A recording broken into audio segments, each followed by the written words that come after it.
Right now on Full Custom Garage, master metalman Ian Rousell transforms a 1948 Packard into a street cruising lead sled. I want to build it and give it to my friend Tom. Wow, I was blown away.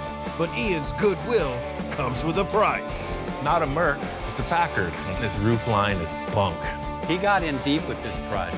It's gonna get loud, man. I think it's a lot deeper than he thought he was going to get in with this project. Yahoo! But for Ian, one Packard just isn't enough. I go over to Don's, and he's got his Packard. He's all amped up. It's all Packards all the time. Get them done. It's like a duel to the finish.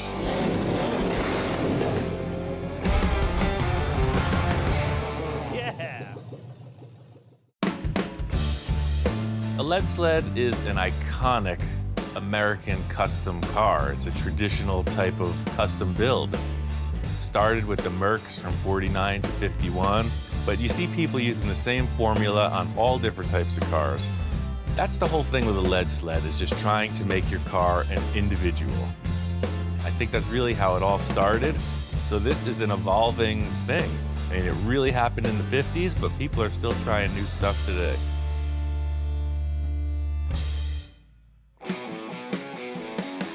I've been friends with Don for quite a while, working on various projects. I keep walking by this Packard, just looking at it, imagining its potential. I want to chop this thing and make it a lead sled for my friend Tom. I talked to Don about this car. I wasn't sure if he was attached to it or not. He couldn't get rid of it fast enough. He had no use for it. It's been sitting here for 10 years at least, and it was a parts car, so it's all yours. It's amazing how you've taken the worst of the projects and done the best with them. It's easy to make a good car look good. It's the beat-up ones are the challenge, aren't they? I don't think this tire's gonna make it, man. We're gonna need the forklift. Out of the blue, he calls me and says, hey, I've got something in mind for you. I was blown away. I've always wanted my own Ian Rousell designed car. We've tried a few times, but really it's the financial aspect. Being a father, being a husband, I have not always had the money. Me being able to help him out with this is really cool. He's helped me out a bunch, so hey man, right back at you. I'm stoked. It's on. We're moving the car out. I've been looking at this thing sitting still for years. Finally, we're moving it. I get it out in the parking lot, and it's like all wrong. I was so amped up to get this thing in the shop. It's like I had blinders on, you know? I was just looking at it for what I saw as potential. Once I got in the shop, I realized there was just so much ugly, I didn't know how to handle it. I never really had the opportunity to stand back and look at it that much. It was always under that carport. Once we got it outside in the open, you could stand back and look at it, and I don't know, it really doesn't have a good line. I loved the way that the taillights in the rear section looked, but that's because it was in a carport and you couldn't stand back and look at it. In my opinion, the big sore spot in the whole car is the rear of the roof. The longer I looked at it, I really started second guessing myself. Like maybe this wasn't the car at all to start with. I've never dealt with a roof that has this ugly hump in the back. So I'm gonna take the whole skin right off of the top of the roof. I'm gonna come in right about here, and the roof attaches probably about that far above the drip rail, and I know I'm gonna shave the drip rails. So I'm gonna take this whole roof cap right off, kind of like this. You can see it's got this little shape that's stamped in it, and that's where it all went wrong, in my opinion. This was good, and then something grew out of the back of the car. I'm gonna cut it right at that line, because it's not gonna have that anymore. You can see it's almost like the engineers in the factory were setting it up for a chop. I'm just gonna start by chopping the heck out of it. No plan.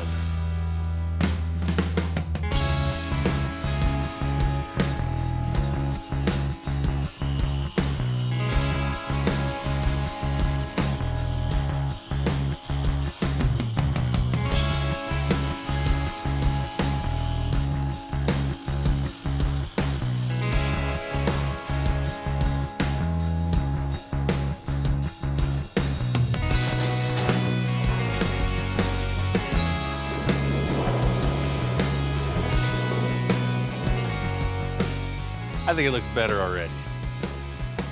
The standard procedure in cutting any car's roof off is to brace up the interior. You don't want the thing to shift. You want it to stay just as it is so the door is shut properly. I'm just not doing any of that. I've done enough metal work, I've cut apart enough cars to know what I can get away with. I think I can get away with it.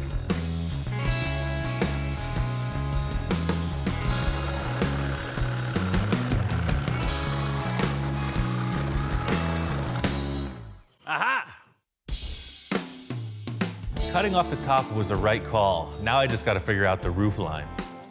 My friend Tom is a graphic artist. He's done a lot of work for me in the past with t-shirts and other designs. I took a side shot of the car with the roof on and sent it to Tom and just see what he comes up with. Maybe he's seeing something I'm not. He sends it to me and it's pretty rough. I see where the car has potential and I try to bring it to life on the computer. When I had gotten to my final rendering of the Packard, I sent it to Ian and I didn't know how he was going to react. Tom's fast. I get an email back the same day of this rendering, and it's pretty cool. He took the windshield and he raked it forward. I've never seen that done before. Typically, if you chop a top, you may rake the windshield back, but this one was so slanted back, he moved it forward and he put a nice slope in the rear of the roof line. Very cool design.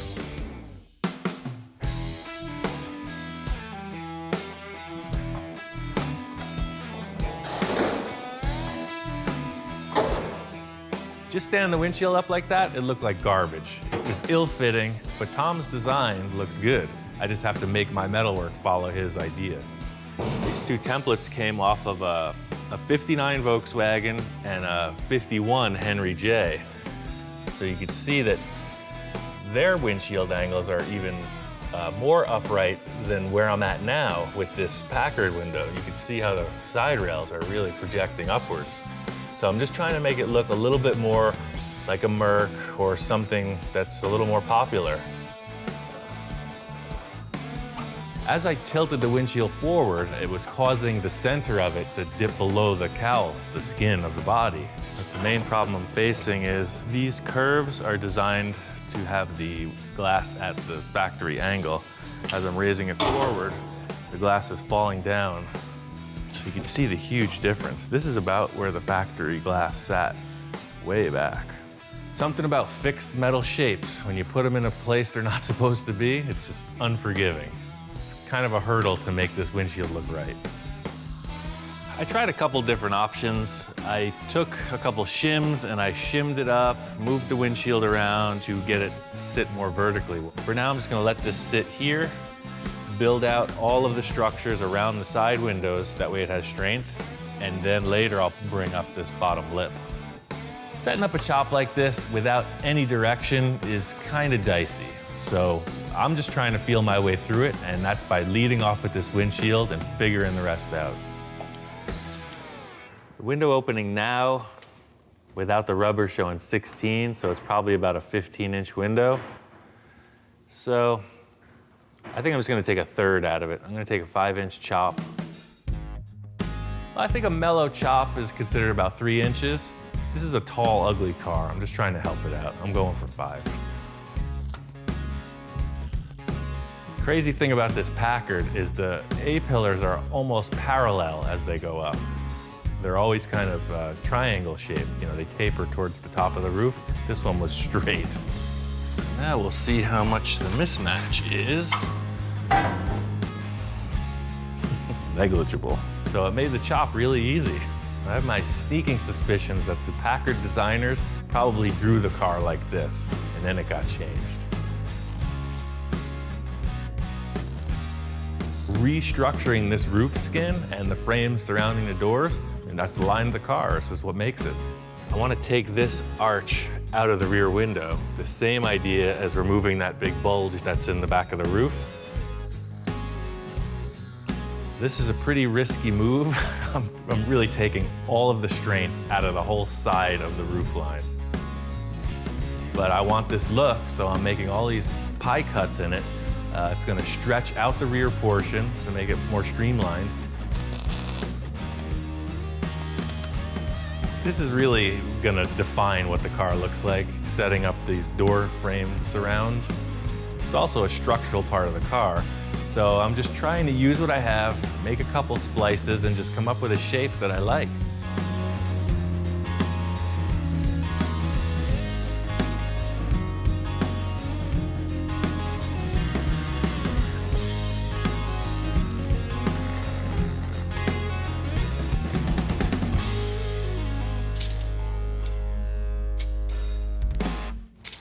My special envisioning tool. Ah, yes, the cardboard envisioning tool. It's something that you don't see a lot, but everybody's got one. Just hold it up and look through. The whole idea with this envisioning tool is like blinders on a horse, right? You just see what you need to and carry on.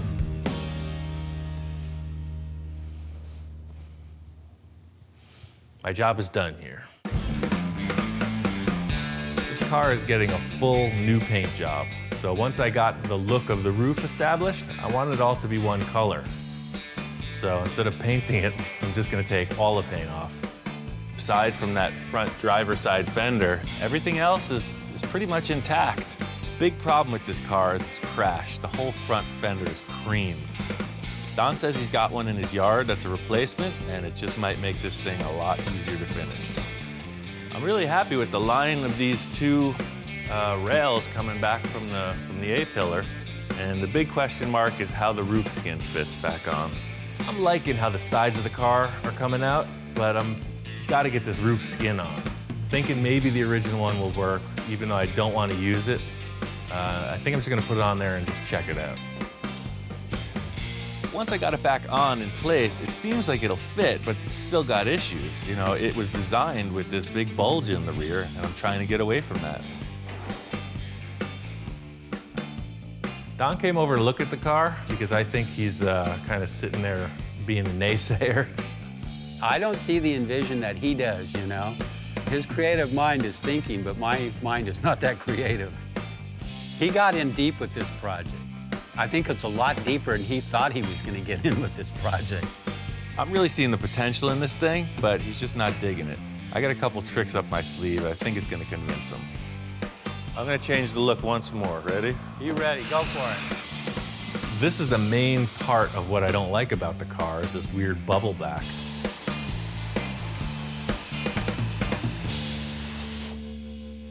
Help me like bring this up onto the windshield and let's see how it's working there. That is freaking gangster, man. Right there.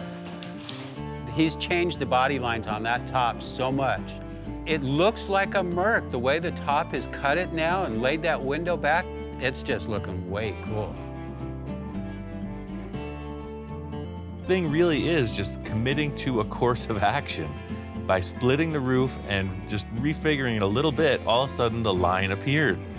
You know, and that's really cool. Don was liking it, and I think we're on a good run. So what do you think on this here? Just trim this back piece off here? Is this how this is gonna work? And then I think so. See the way it was all up in the air, even taller, but when you just lap it over, it like really just relaxes. I'm telling you, the designers intended this car to be chopped. they really did, didn't they? They were thinking ahead, and I gotta thank them for that. It's making my work a lot easier. That fits nice, because then basically what, just a panel from here to here? Well, see, I'll lift this up, and that makes the job even easier. See? You don't have another back window, do you? The Boneyard does have some treasures in it, that's for sure. This fender's seen better days. If you got a replacement, I'll change it out. I'm pretty sure I have a replacement fender. Cool. Maybe I'll swing by your place and pick up the fender tomorrow or something. Sounds like a plan. Cool, man. All right, back to work. Yes, sir.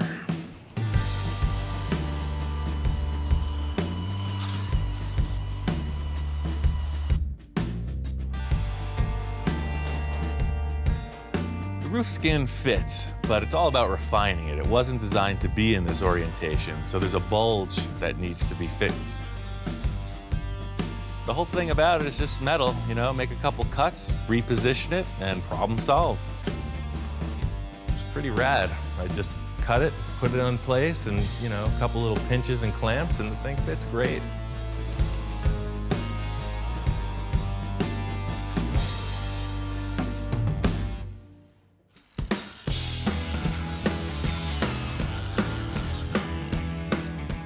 take the whole rear portion of the roof and just tack weld it back in place. It's at a totally different angle, but it seems like it's flowing. It lines up pretty darn good. The main concern for me now is what's gonna happen in here.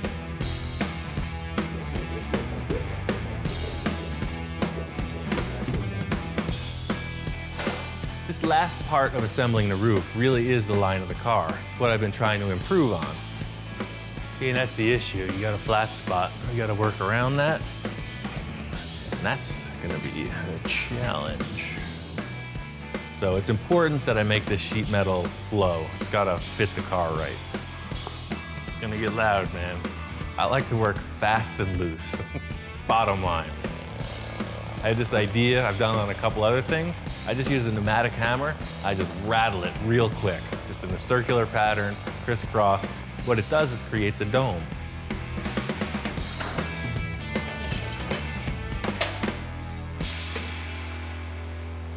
I'm right where I want to be. I got the roof line established. It's pretty much fit up, so you get a good visual representation just in time for Tom. Typical car story. I go over to Don's to get the fender, a replacement for mine, and he's got his Packard. He's all amped up. Really, it's been sitting there for 10 years or better that I really wanted to do something with it. The whole time I've known Don, this car was just a big shape under a tarp in his shop. So I knew there was something special under there, and finally pulling it out, it was quite the reveal. It is a 1950 two-door Packard fastback. And from what I understand, it's slightly a rare car. So, now we've got some of the dust off. What exactly were you hoping to accomplish? I would like to get it to go stop and go again. Most of Don's projects just involve getting them mechanically sound and running them. He's all about the mechanics. The car, all in all, is pretty much a stock car. I like to keep it that way. I lean towards that area anyway. First off, it has no hood or fenders. It's somewhere else. So I hope Don's got all the parts. Well, Ian, this is where the last of the treasures are hiding for this project. They've been here for eons, and you can see They're all bleached out. they are bleached out. No, you wouldn't think they were for the same car. Don says the fenders are up there. They don't look like the right ones to me. They're a totally different color. I figure I'm just gonna climb up there and grab them. And then all heck breaks loose. Oh, look at that. There's more trim under there, too. A bird nest and an egg. Oh, there's wasp all over the place. I disturbed somebody's home. They've been in residence a long time. As he's passing the fender down, he disturbs the hornet's nest that's underneath the second fender. Didn't get stung, did you? Nope. Okay, because I'm highly allergic to those. Yeah, I'll get out. And Ian was pretty quick. Ian's a big guy, but he moved pretty darn quick up to that land sea container. My cat-like reflexes allowed me to avoid utter failure. I totally got shocked, you know? You're just moving along, doing your thing, and then, like, you know, total adrenaline rush. Here they come. Wow! Somehow I ended up on top of the shipping container with a broom in my hand. It was like, just reaction.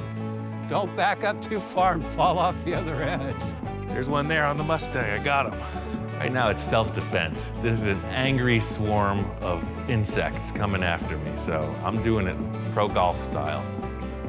Whatever lives on the property, I let live on the property. I'm not into eradicating them. Oh, they're gonna be really pissed now.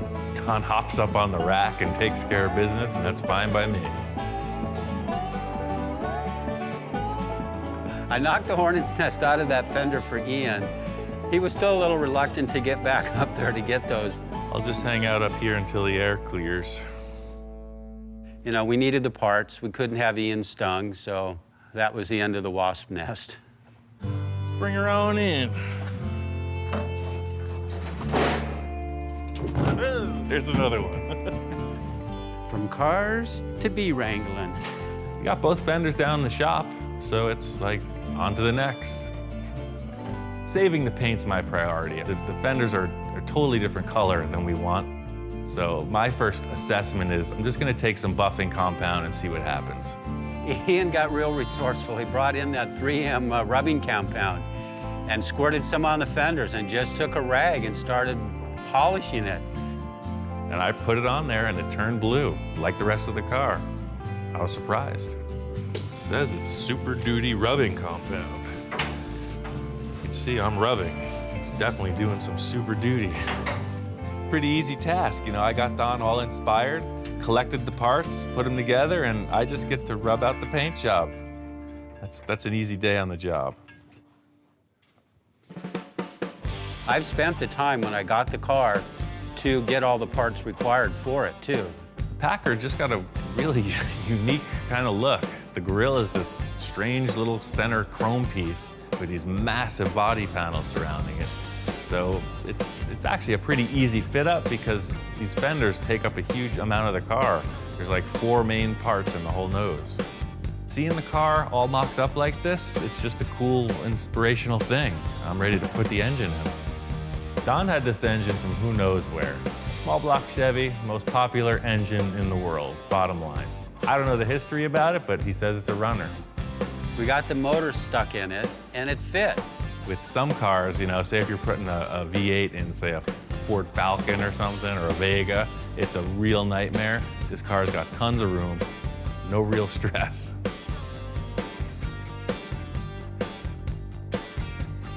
In a short amount of time, I'm really impressed how much work got done on this car.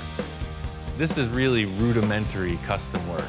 Any kind of custom car, you go through this stuff. I've done it a million times. So Don's gonna finish up the rest of this engine installation. Tom's coming by, so I'm gonna get back on that Packard and get back to work.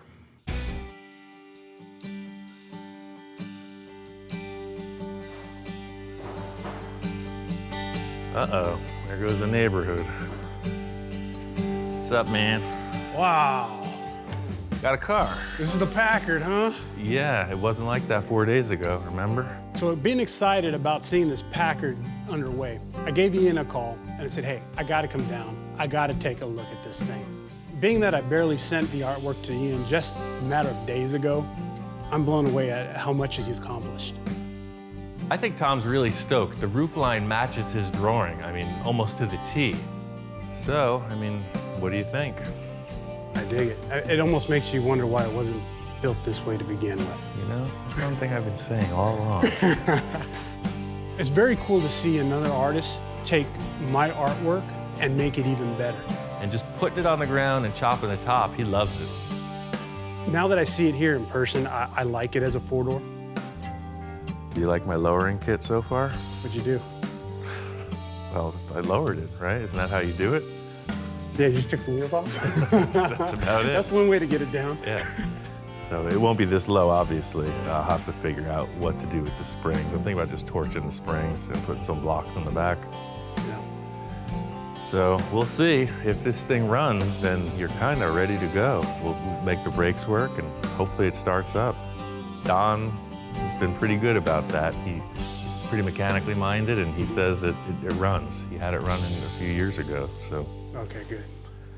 Be the coolest family on the boulevard, I tell you what. He really wanted a big old chop-top lead sled. He's got it. I stopped on these roof panels. My next step is to throw them on the English wheel and get these guys tacked in.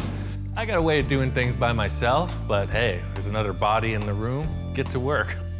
To be able to work with Ian today is a real special treat. This is a really complex thing, creating a big roof for a chop-top car.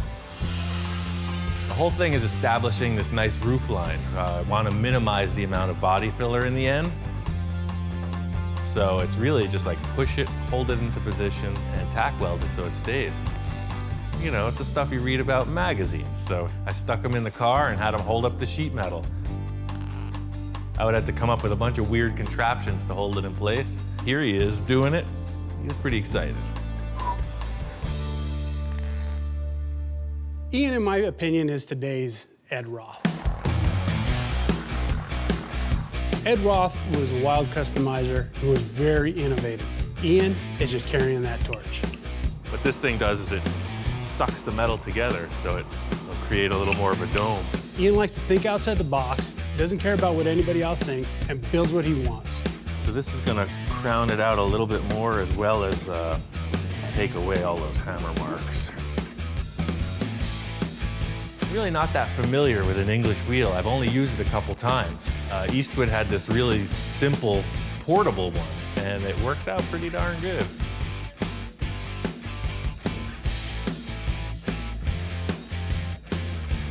Pretty good.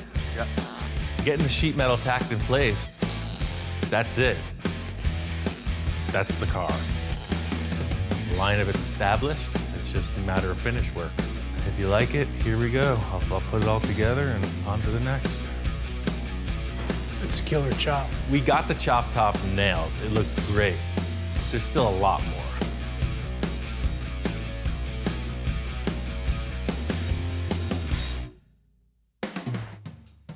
One of the defining factors on getting this project was that Don says it's mechanically sound, you know, it's a runner. I gotta get some electricity and some fuel to this and be sure that it's gonna go down the road.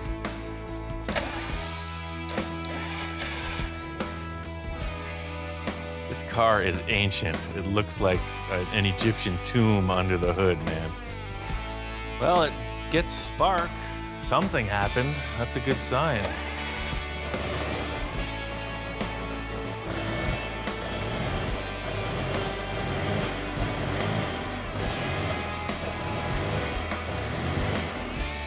So I'm pretty surprised that this thing fired up like it did.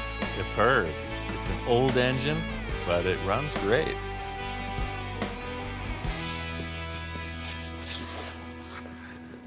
We gotta pick up the dust somehow. So this roof is bondoed out for 3 full days. I got just a little over 2 gallons of Bondo on it. So I had to make the whole thing flow into one nice dome. And I think I did that. It looks pretty good. So the last part of the equation is these door frames. This is the trickiest part of the whole deal. And to sum it up is if people can't figure out where you cut it, then you succeed.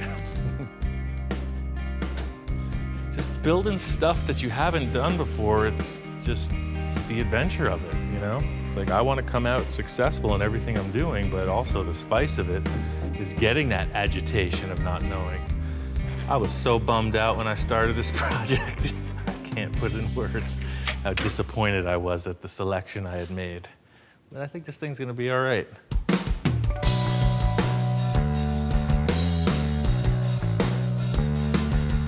All the body fillers set. Eastwood gave me this urethane high build primer, and I'm just gonna coat the whole car with it.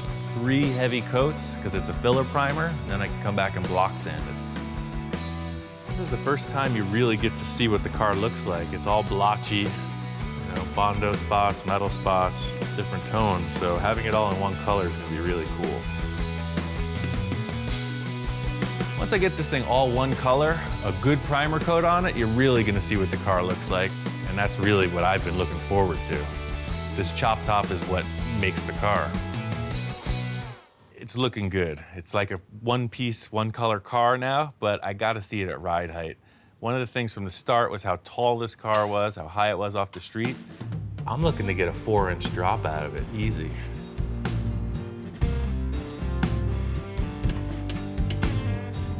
Everything is rusted, stuck, typical scene.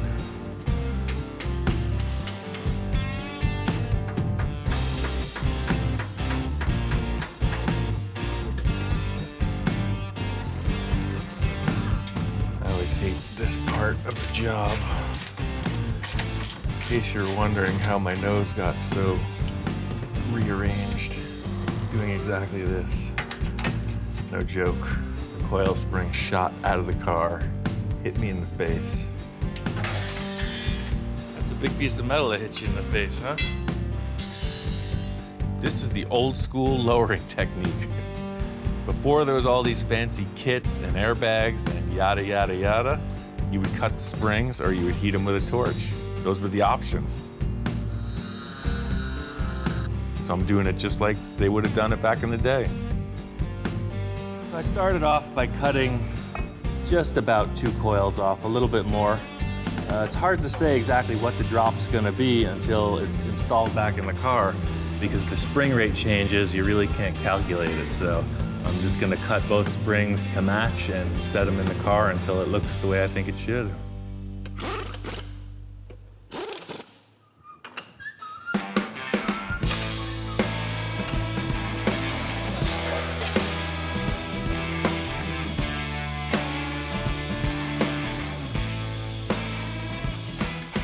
That's what I'm talking about. Makes all the difference. It's a pretty serious family car, that's for sure. Makes me want to have a couple kids. Even though I'm on the home stretch with Tom's Packard, Don's got his Packard. He's all fired up, trying to get that finished too. So for me, right now, it's all Packards all the time. Get them done. It's like a duel to the finish. We're getting ready to put the coolant in it and fire it up, so I'm getting pretty excited. I mean, it's getting closer and closer to be a running vehicle. Well, should we give her a try? It's your baby, man. Looks like it's all there. Okay, let's see what happens.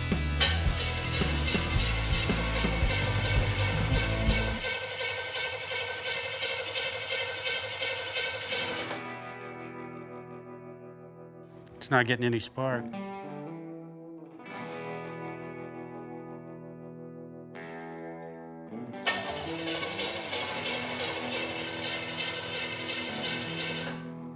Oh wait, it just fell out. Ian had noticed that the hot lead going to the coil wasn't connected all the way.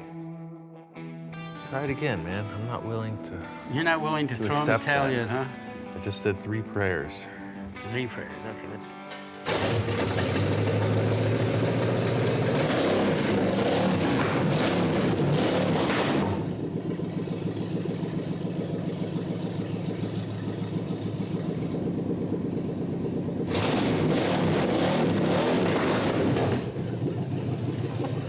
Thank God that car wasn't up to operating temperature. There was a plug for the heater hose that was on the intake manifold. The clamp was not tight.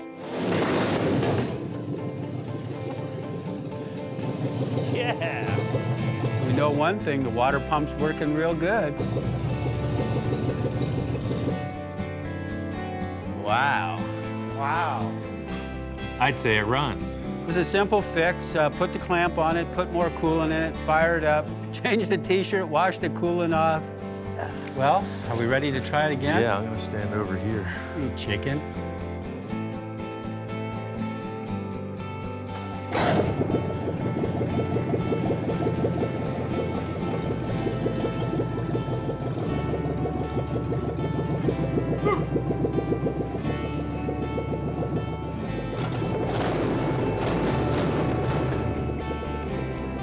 Sounds pretty good. Well, let's put it on the ground, man. I think she's ready.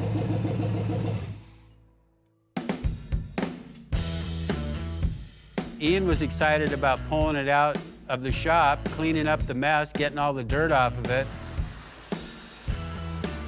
I like old cars. I see potential in everything. Make me want to do something really cool. The car's been sitting for so long, to see it with a motor in it, the front end on, it running, getting the hubcaps on it. I mean, this thing is, it's there. I mean, it's ready to go. Looking at that other one really, really inspired me to get this one going. And that's really the basis for the whole thing that I do, you know? So to see Don get charged up on the Packard that I'm doing, he's like, hey man, I got a Packard too. This thing says like stock car from the 50s. It's got that look. Maybe racing at Daytona Beach in the sand, something like that. It's a pretty good look. I'm excited to get back, finish the Packard I'm working on. There's a couple things left to attend to, and then that sucker's finished too. The last parts of every car build are really tedious, so I'm looking for some inspiration. I'm always trying to find something that's gonna take my mind off the tediousness of the finishing details. So making these taillight lenses was a perfect little diversion. This is my super improvised plastic heating device. I went on this whole bubble top adventure with my friend Victor, and I learned a lot about heating and forming plastic. Victor and I wanted to make a bubble top car, so we went about it in a way that would create this enormous plastic shape. So this is a miniature version of that. I just took this piece of a barbecue grill, put some foil on it, and then I have a propane heater. I'm gonna heat up the plastic and form it into a couple taillight lenses. I did a lot of experimenting with Victor on the bubble top, and I found out that 300 degrees is when the plexiglass starts to become formable. They make spaceships and stuff out of this, and here I am with a piece of the old refrigerator and a propane grill. My whole idea is getting this plastic really preheated well. That way it has time to go into the clamp before cooling back off. I took this piece of aluminum and put it in the roller to match the arc on this. It's just like the bubble top. It's got an air source with a base plate and some holes to let the air come through. And then there's a clamping ring that's gonna hold the plastic down to the base plate. Warm it up with the clamps and then inflate the lens through that retaining ring. Portacool sent over one of their huge shop fans to keep the temperature in this place under control. I was also able to use it to cool down the plastic lens. If it stays molten for too long, it could change shape. It's the same idea as the bubble tops, just way smaller.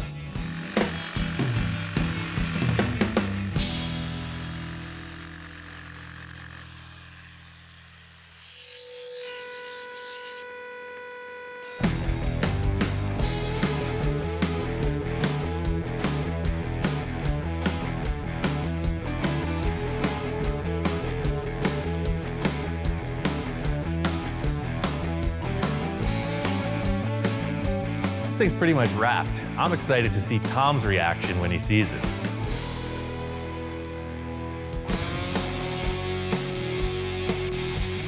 There's a lot of work getting the car to a finished state.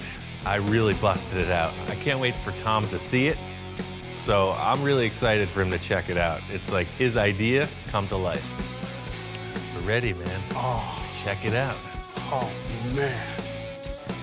You're kidding, right? It's the real deal. Wow. Ian, man, that is one gorgeous machine. Look at that. When I first walked in and saw the Packard, I was blown away. It's amazing looking. It's actually a lot cooler than I could imagine. The thing about when Tom walked in, the last time he saw the car, it was a shambles. I mean, there was just loose ends everywhere. This is a perfect color for it. Holy smokes. Yeah, you gotta see it in the sun. It pops pretty cool. I got this black cherry paint that complements it beautifully. First thing I noticed when I walked in is the amount of time and work that went into it. There's a lot of customizing there. All Tom's drawings were side views, so for him to look at it and see the angle of the A, B, and C pillars, it really meant a lot to him. And I made these two taillights. It didn't have any taillights. Just kind of fresh. Those? Yeah, I blew them out of plastic, kind of like mini bubble tops. No, man, you're kidding, those are. Because remember, it didn't have any lenses. Ian tells me that he custom made these things himself, and I'm just shocked again. It's like, what can't this guy do? The fact that this thing is a good stock runner really helps out in the end because he can enjoy it. He doesn't need to do all this other modifications. It's a complete factory stock Packard with a pretty nice chop top.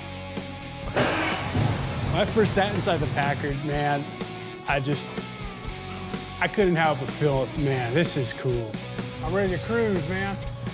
And I am one cool dude because I'm cruising this thing.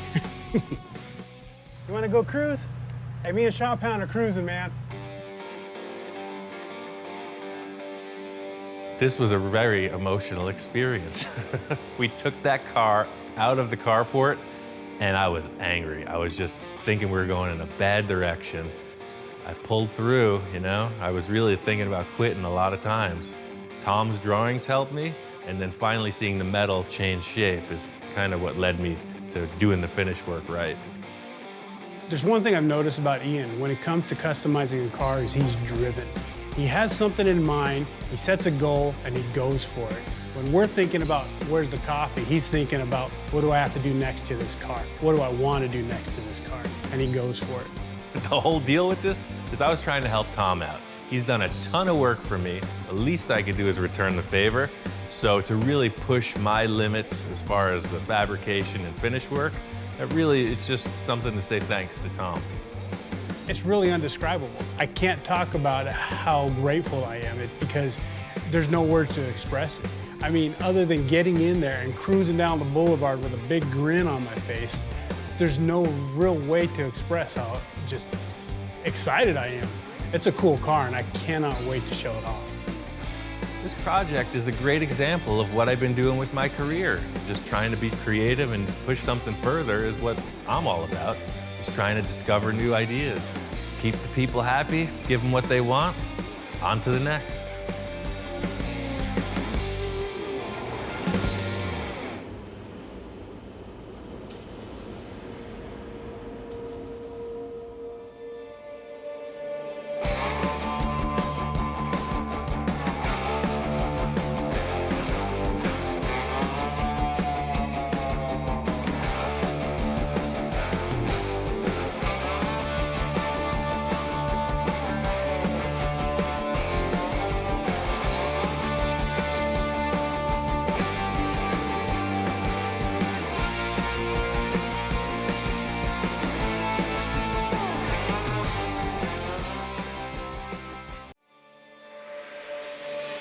Right now on Full Custom Garage, Master Metalman Ian Rousell takes on his biggest build yet. It's love at first sight, man. You could feel this thing coming down the driveway. It was like there was a disturbance in the force. This is one of my dream projects I've had for many years. I love this thing. Ain't she a peach? I want one. But Ian's client wants to make the truck even bigger.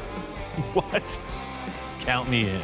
Just watching him work, I can remember when I used to be able to do things like that. My back is currently messed up right now. Which leads Ian on a search for some special parts. This guy has trouble walking, his back, he's got a lot of operations. I think that's gonna save it. But when Ian returns, things don't go as planned. I may have mismeasured the back. I'll have to measure it. John was only theorizing on this whole setup. Well, I asked him how he's going to do this, and he just says, I'm going to wing it. That way. It's like the magic carpet ride. It's working. It's working. I'm gonna take up stuntman in my next career.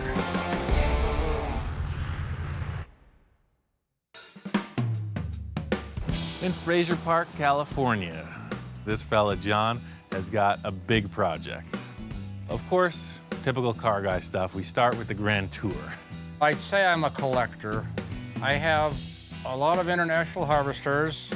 I guess you're like into the whole military truck thing. Well, I have some military stuff. I've gotten rid of a lot of it. What's with the ammo boxes? Parts storage. I guess you got a lot of parts. This is my kind of guy. He's got parts all over the place, a collection of just military stuff. Whoa. So this is like a Jeep front, but it's an That's a M725 ambulance, Vietnam era. like a MASH Jeep. I used to have all of them. I had the 715, the 726, and the 724. And as years have gone on, I got a few other little military things laying around. Holy moly. He said he had a big truck, so I'm thinking like a lifted 4x4 or something. I walk up on it, and this is like massive. Now, it's a Mack 10-ton, 10-wheel drive, and M123A1 Charlie. I don't know what all that means, but I could tell it's big, it's heavy duty, it's all business. It's for hauling tanks, for armored vehicles. I ended up getting it from my friend that had a wrecking yard. Cost me a searchlight off of a World War II destroyer that I had. So, I mean, what's the end game? What's your ultimate plan for this fine The end machine? game, I'm going to use it as a fully self-contained all-terrain motorhome when I want to go camping and/or four-wheeling. Anywhere. And pretty much anywhere if it'll fit. I see. The ultimate bug-out vehicle Yes. for the end of days. I guess in simplest terms, John wants an off-road RV. What? Well, I'd like to turn it into an extra cab or a crew cab. John starts explaining that he actually wants to create a four-door vehicle. He has a bunch of other pickup trucks around, and they're four-door utility vehicles, and he wants to mimic that look with this giant truck. I've done a couple other big truck projects, and what always amazed me is how small they are inside. It's pretty crazy. Even like a passenger car has more room inside than this. So I could see why you want to extend this cab, because you're right up on the wheel. You want Right. to recline a bit. I'm 6'2", slightly portly, so my belly hits the steering wheel, so I need a little more room in the cab. What if we just got a duplicate cab and welded that on and made that the 4-door. That's kind of what my idea was. Okay. I've got a friend, he's got a cab. Got to go find a command shack for it, which is an 8x8x12 insulated shack. He wants to put some kind of a camper box on the back. The military used the command shack for sometimes small weapons, fix-its in the field where they repair them. They call them an M109. This is par for the course in any project. John's attempting to convince me he's building a practical vehicle out of the most impractical parts I've ever seen. Count me in.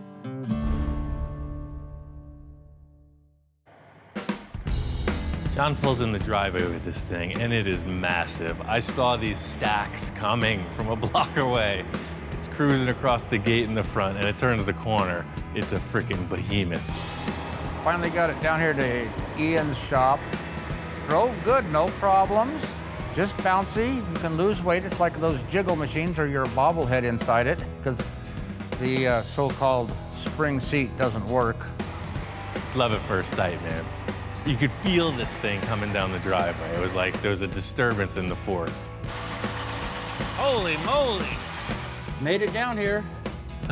Got it a little bit painted, not everything's done, but... This thing looks great. You did a lot of work to this thing, man. Well, since Ian came up and saw it, my kids came up and helped finish the systems off, getting the fenders on the hood, some of the wiring and stuff that I couldn't get to. They helped out quite a lot when they came up to help me.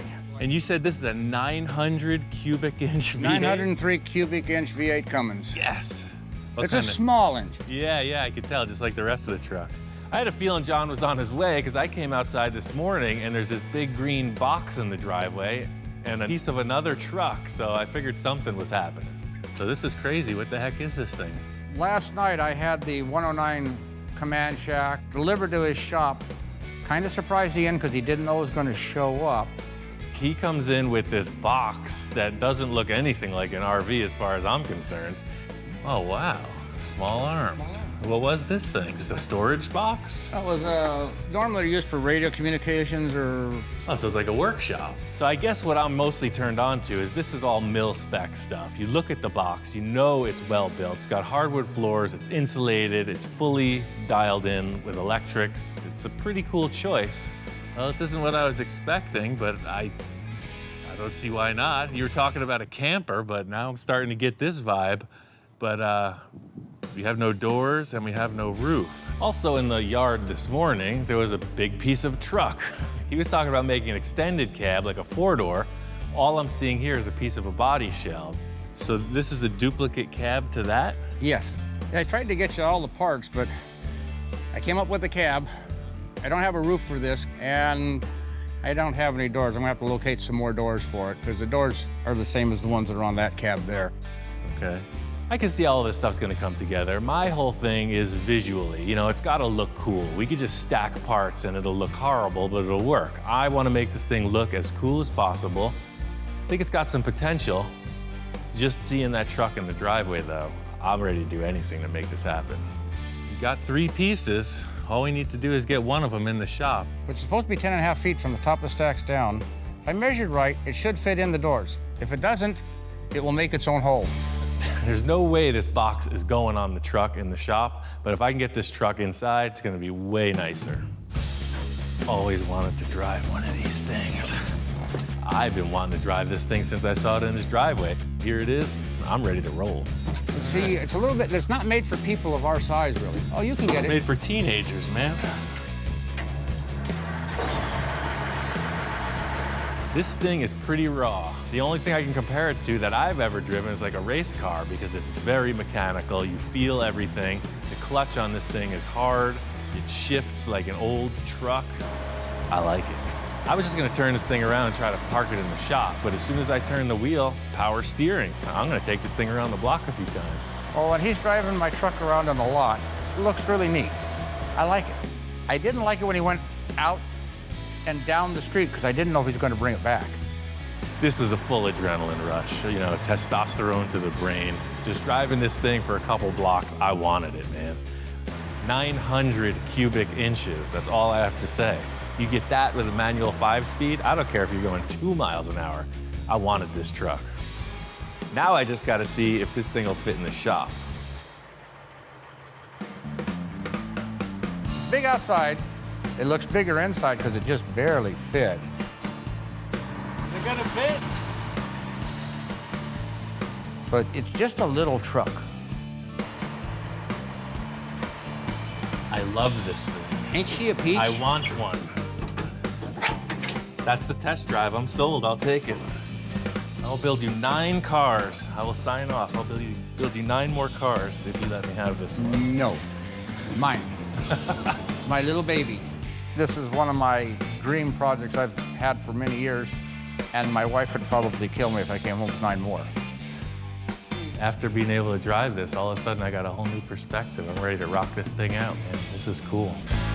This big truck is in the house. It's time to get started on it. We got a couple good ideas. All I need to do is make it happen. All right. So we got one big truck, and one piece of another big truck. It's not designed to just mate up to the other one in the way he wants to do it. The good thing about this is that it's an exact duplicate of the truck he has. The rear wall will be retaining, and then the doors are stock doors if we can find a pair. So the good thing is it matches that style perfectly. This is definitely in the way.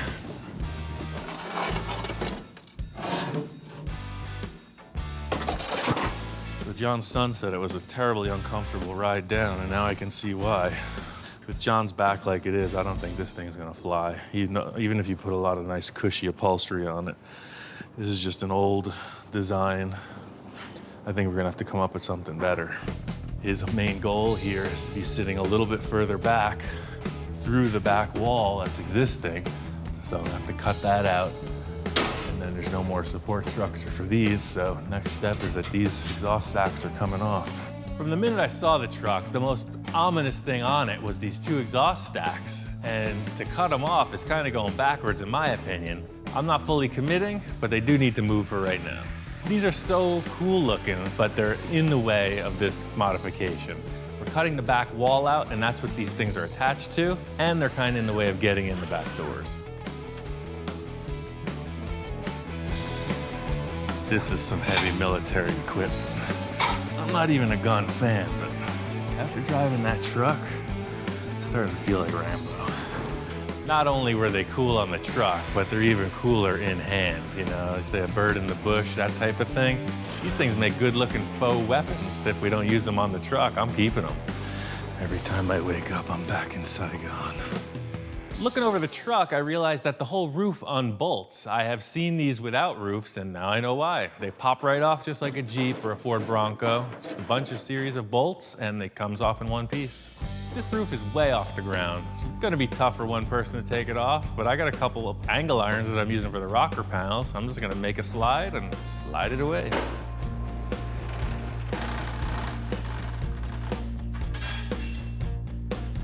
So, these are actually gonna be the rocker panels. I just use them to slide that roof off, but they gotta stay here anyway. One thing I didn't realize was how much taper there is in this cab. If you look at it, these walls are getting wider as they come back. I knew it was tapered, but not this much. Let's see what we got. Because the cabs are the same, I'm gonna measure this one on the floor just to see how much it tapers. It's a good 8 or 9 inches narrower in the front. I think the easiest option is gonna be to cut this body right in half and open up the triangle. The whole issue here is you have 2 triangles stacking behind each other, and I'm gonna put a square behind a triangle. First thing is always cutting it apart.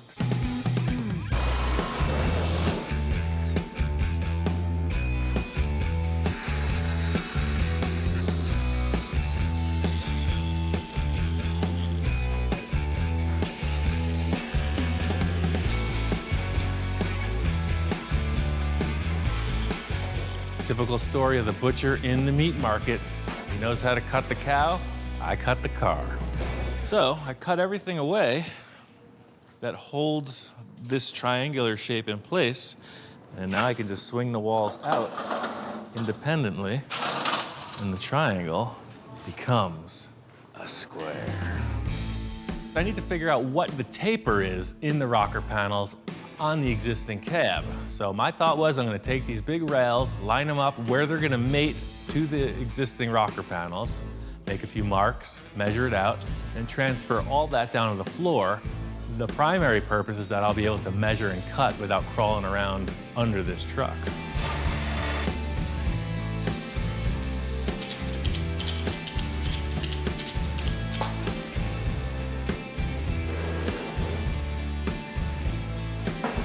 So you can see the body was tapered, but now the wall cut out, clips into place, make a nice weld right along there.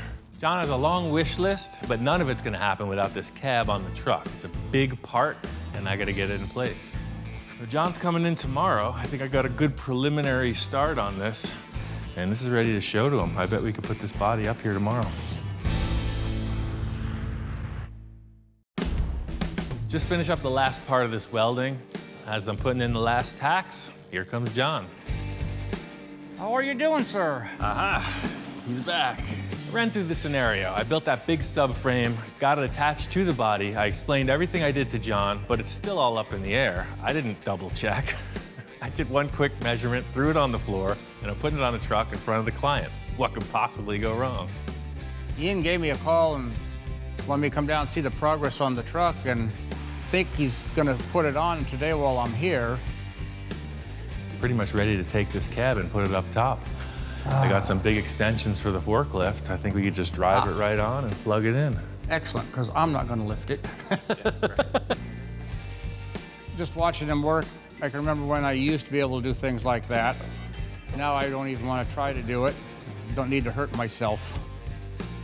The whole thing with this truck is John has a back injury. He's not able to do it himself. That's why it's here. So I could see he's a little tense. So I'm just gonna use the forklift, get this thing into place. He could sit back and watch the show. My back isn't working so good and stuff. I have a hard time walking, so I'm sitting here directing from the director's chair to see what he's doing and help him out and give him ideas that he probably has already thought of. As he got the cab up onto the truck, now he's kind of manhandling it in. Those days are gone for me. Like a glove. That's almost there. Looks like I know how to measure after all. What do you think? It's a big truck to begin with, but now as it's being pieced together, it's getting bigger. John was only theorizing on this whole setup too. So once I get this body in place, he starts double thinking his measurement on the box that he's gonna put on the back. I may have mismeasured the back. I'll have to measure it. His primary concern is he doesn't want this thing overhanging the rear bumper. He did a couple guesstimations. We just gotta verify that it's all gonna work. Of course, we need to double check my measurements to make sure the command shack will fit on it. Talking about wanting to see the back bumper, right? Yep. Walking back out to the box, I hadn't taken a second look at it, but it really has to match this chassis. Otherwise, we're gonna have to do something. Best case scenario would be that this box fits, we get to keep our body as it is, and we carry on. Well, this is measuring 12'6" outside. Okay. So we're gonna go back in, measure the truck. If we got at least 12'6", it's gonna work. If we leave this bracket in place, I'm measuring 12'11" to the end of the bumper, so that's like a 5-inch slack. So we got a few inches to spare. Just like a pickup truck, there'll be a good space between the box and the cab. Structurally, that's gonna work and that's gonna work. The main concern for me is mating up these two bodies. Now we have this mismatch where the old fender used to bolt on. He wanted to retain the vent that was in the cowl.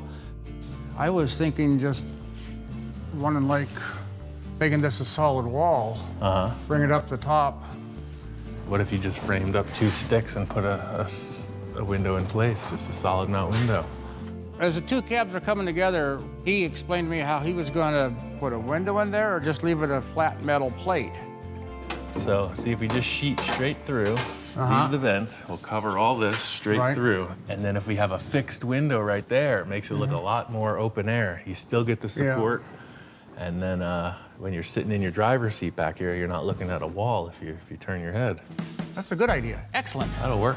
So it'll look like it was naturally made as a crew cab from the factory. Setting these two bodies together wasn't a huge challenge in my head, so I'm glad it worked out. It's the unseen that kind of gets you. We got through this part of it. It's very simple sheet metal patchwork now. John's working on getting a couple doors. For me, the big concern, aside from the doors, is the roof. So I just put a little skim of filler over the welded area. It doesn't have to be show car straight. It's gonna be this simple rattle can camo paint job, but I didn't want any of the welded seams to show. All in all, it works cool. I think the big seller in the whole thing is the vents, you know? That little detail right here tells you it's the same truck, the rare factory four-door version. Everything about this was very straightforward. I think the roof is gonna be a different story. John and I kicked back and forth a few ideas, but nothing makes a decision like seeing the mock-up.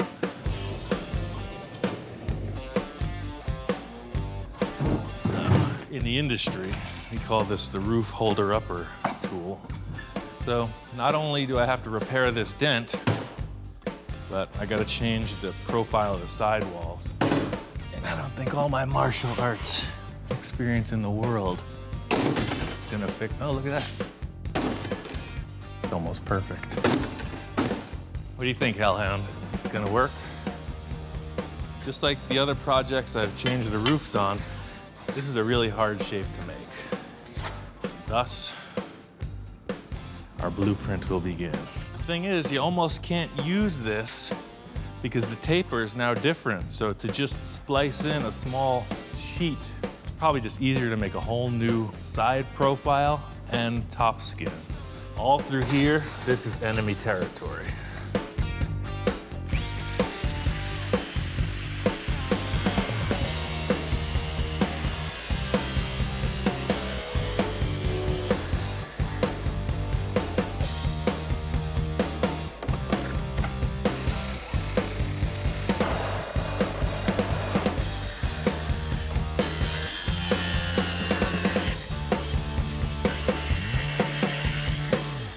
John was asking about maybe putting a higher crown towards the rear. If you're looking at the truck, he wants this to be maybe a little bit taller. The whole idea being up there in the mountains, it does snow fairly heavily, as infrequently as it may be. He's talking about more of a wedge, let it slide off when the sun comes out. What this means is, as simple as the body and big as it was, this roof is gonna be way more complicated. I pretty much gotta build 90% of it from scratch. So this should pop right back in place. So that fits, that's a good thing. After we cut out that area down there, now we have to fill in this area here. It's much bigger than it was. Without the door and that window, you know, I could detach that door and move it back and forth, worst case scenario. We need all the pieces. I gotta figure out what we're gonna do before I can do anything more on this roof. Ever since John dropped off this cab with no doors, I've been looking for some. I put the word out to all my friends. My friend Tom says he's got somebody who just might have some. Tom and I walked down the driveway of this otherwise innocent-looking suburban homestead. You walk around the back and it's on. I'm in my element. Guy's got cars, trucks, hot rods. Treasure, man. He's got all the good stuff. Hey, Bob. How's it going? Is he in? Hey, Ian, man. Bob? Yeah, I recognize your Travis? car. Oh, Seen yeah. it around. Ian, Pleasure. Travis? Right on, man. Cool. So you got a bunch of cool stuff here. I collect cars and stuff, but kind of toned it down in the last few years. But mostly what I like. I build something, hang on to it for a while. If I like it, I'll keep it. Yeah, Ian's been to a lot of this old stuff. He really liked the place, and he was interested in looking at all of it. So I showed him around and told him a little bit about all the projects going on, and some that are just sitting, some that are being worked on, and he really likes those. Part of the cool thing about coming to somebody's stash, somebody's hoard spot, is you get the grand tour. It's a typical car guy scenario. He's just got a lot of stuff. This thing is right up my alley, man. It's like a Plymouth this, or something. 36 Plymouth or Anything whatever with it the is. bubble fenders is cool. You never know what's out here. He's got a pretty cool mid-20s Dodge, almost like a Ford T I wanted to check out. That's really what I like, the unique stuff. What's up with that bomb? Oh, yeah, it's actually a fuel tank. It goes under the wings of a plane, and it's shaped like a bomb, so when they're empty, they used to drop them in the ocean. And that's why they have the fins on them, so they would go and fly down in the water instead of just tumbling. And then they would retrieve them later. I was mostly looking at this thing because I think it's right up John's alley. This would look pretty cool, like the Russian military parade, the big truck with the big bomb on top. This would be perfect. Oh, I'm glad my friend John I'm building the truck for isn't here because he'd probably want to take this home. But this is cool. But if you got a couple other parts for those trucks, I'd like to check them out. Yeah, I got some doors. That's what Tom said. Yeah. Here's Okay. the doors here. They look, yeah. Well, they look like they're from a military truck. They got some numbers on them. They look just like the other ones. Looking at these things, it was obvious they were just parted out. These things are not scrap. The glass is intact. The window rolls up and down. There's 3 doors, so apparently somebody must have tried a 4-door conversion and failed. So I could make this one happen with these extra parts. So I'm not doing anything with them, so. Yeah, right on. No, this looks like exactly what we need. So John's the guy. He knows all this Yeah. military stuff. You ask him what truck it is, he's rattling off like 50 different numbers.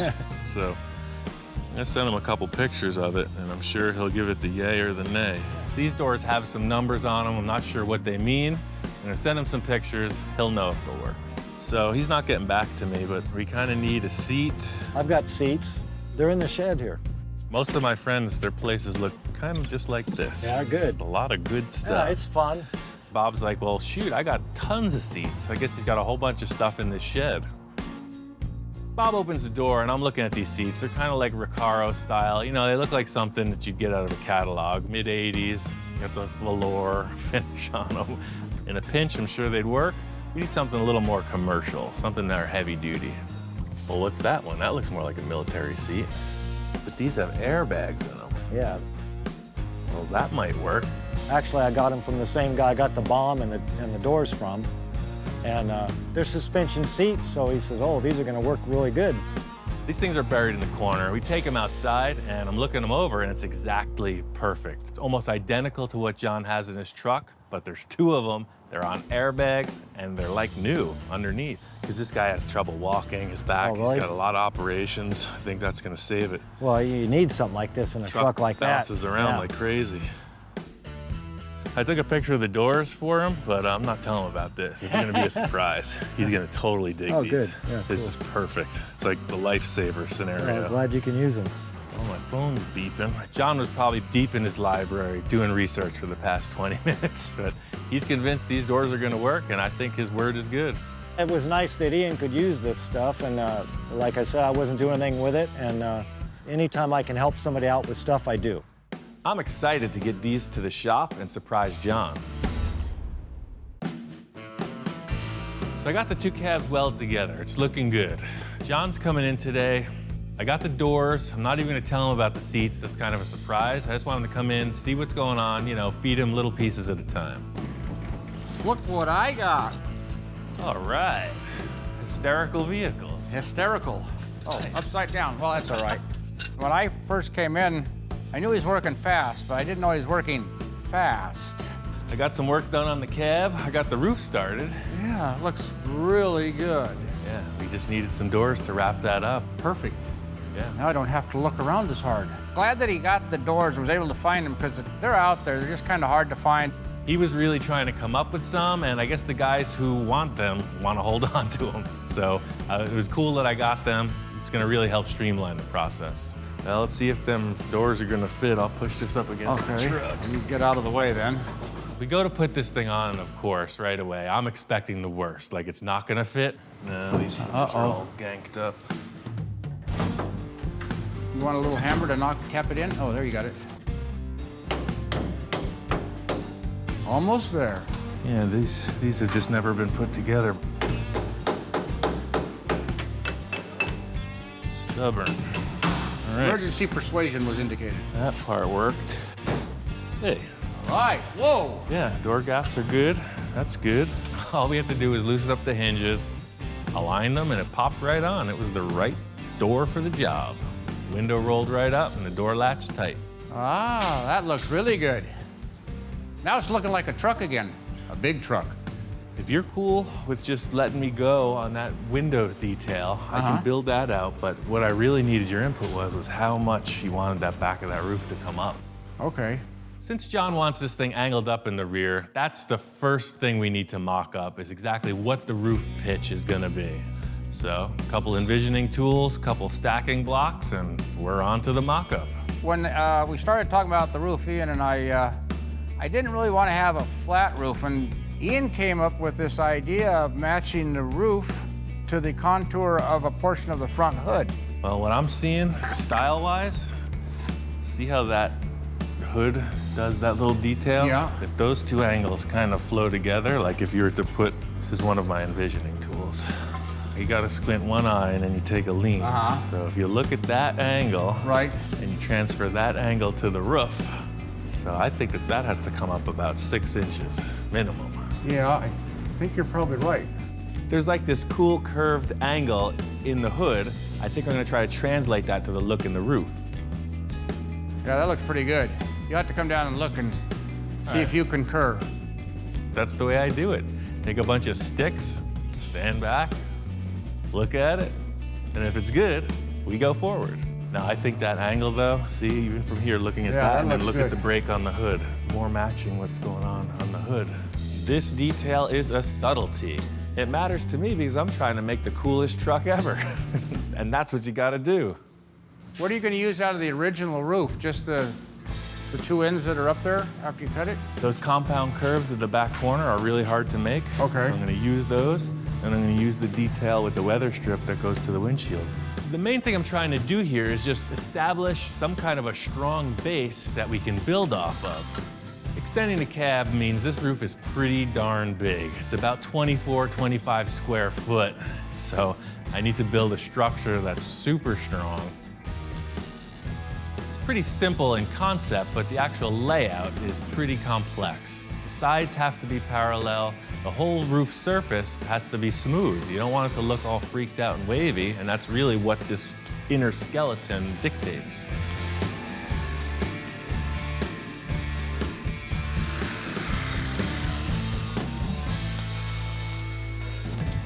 When you finally finished getting all the ribs kind of mocked into place, we stepped back and took a better look at it. So if you're happy with this layout, Yeah. I can go ahead and I'll make a whole skeleton structure before we do any skinning. Yeah, I'm glad you got the other doors so you could put it together. Now it looks really, now you can really see what it looks like. It's starting to take shape. It's John's truck, so he's loving it. He's enjoying the process. I think it's coming together a lot quicker than he expected, so I'm just gonna keep on trucking. So we're up here in the highest elevation of the shop I've ever worked before. John liked the pitch of the roof and the way I was going about it, so he said, take the reins and go with it. So I went with it. I went double strength. I even went triple strength. I set up all those 1-inch risers, got the bows across the top. I put 45-degree gussets on every upright, and then I went in with 1x2 underneath those ribs, and that aligned everything, made a 3-inch gap to put tons of insulation in it, and it's super strong. Now that the cab has been stretched and the roof has been stretched, I'm kind of worried what it's going to look like overall when it's done. Is it going to look like it was made that way, or is it going to look like somebody piecemealed something together?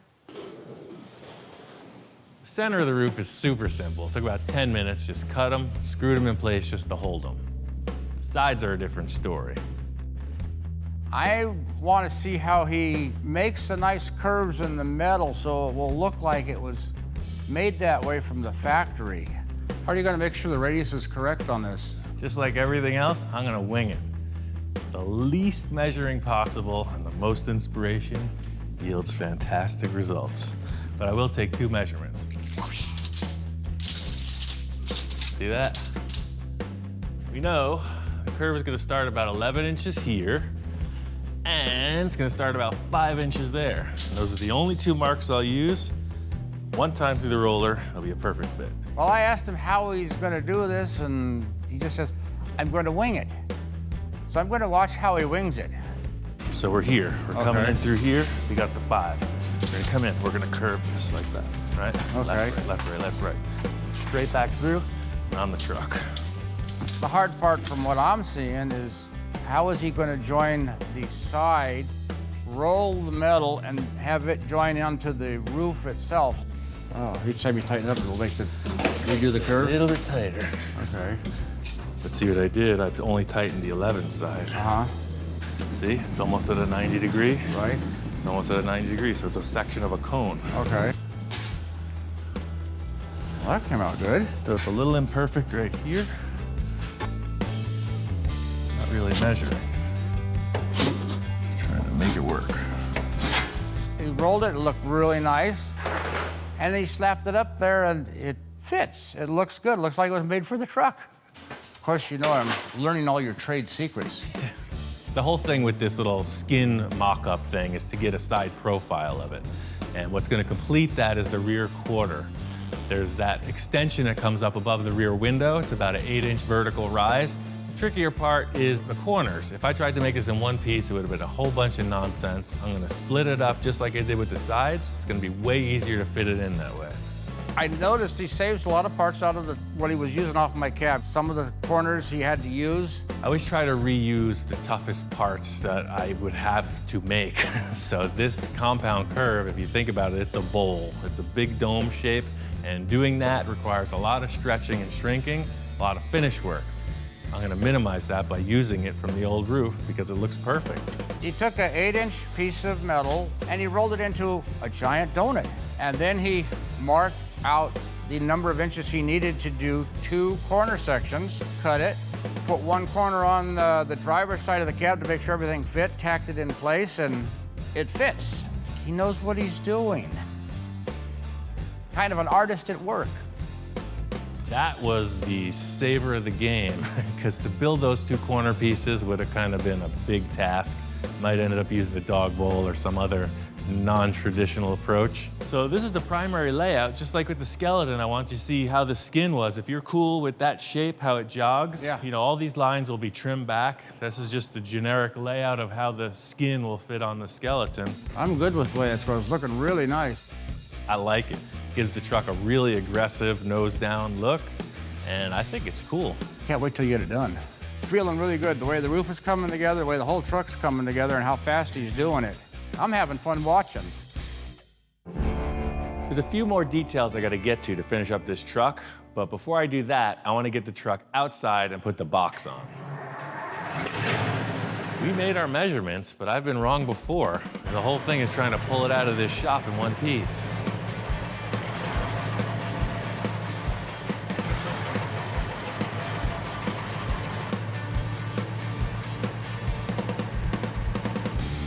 Sometimes you just need a friend with a big old hook.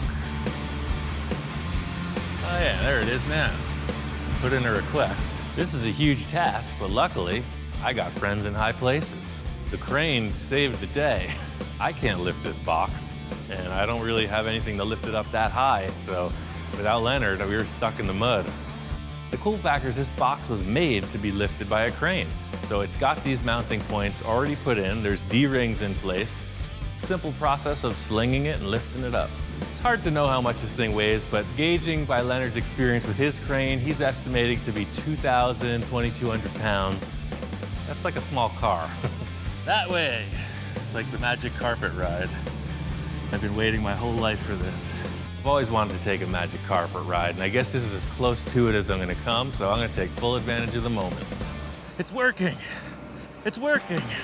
Well, I needed to get on top of the box to hook up all these straps, and I figure instead of getting back off the box and then getting back on the box, I'm just gonna stay on for the ride. Keep it in, keep coming. 6 inches. Oh, drop it. Everything seems like it fits good. We got plenty of room between the cab. We're not hanging over the back bumper. And I think the roof height looks very proportional with the box height. This box was meant to be mounted to one of these trucks, so it's a perfect fit. I could get used to this. I'm gonna take up stuntman in my next career.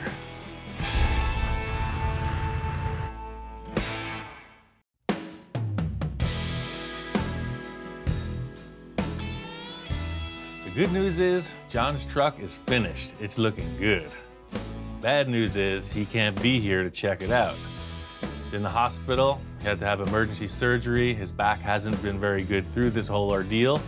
The only way to get in touch with him, I figure, is to give him a Skype call. So how you feeling, man? Everything went okay? I've been struggling for a while. You'd see me when at the shop, I'd end up sitting down and stuff, just trying to walk was a pain. Pulled it back, finally let go. I saw my doctor, and he looks at me and he goes, "No, you're being admitted today, emergency surgery tomorrow." Well, better sooner than I was later. a little bit worse shape than I thought. Well, like you said, you're the stubborn one, so. Well, the good news is your truck is finished. Everything is done, man. It's looking good. Perfect. John hasn't seen the truck in its finished state, so I sent him some photos and I could see him light right up. I got the picture you sent me. Those look good. Yeah, I can't cool. wait to get into it. John loved the side window. His request for the exhaust placement was right on. John wanted to one-up it by moving it all the way to the rear bumper and turning it up over the top of the box. The details that we were talking about and you came up with, they really came out good. They made the truck look better overall, more functional, I think, overall, too. So I was able to find these 2 air ride seats from a semi-truck. So I plumbed those into the airline. They run off the stock air system. They're fully adjustable, lumbar support, armrests, the whole 9 yards, man. Oh, a surprise. Yes. Excellent. So, I'm going to have a soft riding truck. exactly. Before, you know what it was like driving around. It was a total banger. So now Yes, it everything has suspension, including It the was a seats. bobblehead truck. Now it's going to be more Right. comfortable. Yeah, it'll be totally smooth. It's ready to Right. go. Next project is figured out a lift gate to get me into the cab. Sure, right. That's the thing. The never-ending project. Well, thanks for all your work and effort and put things together for me.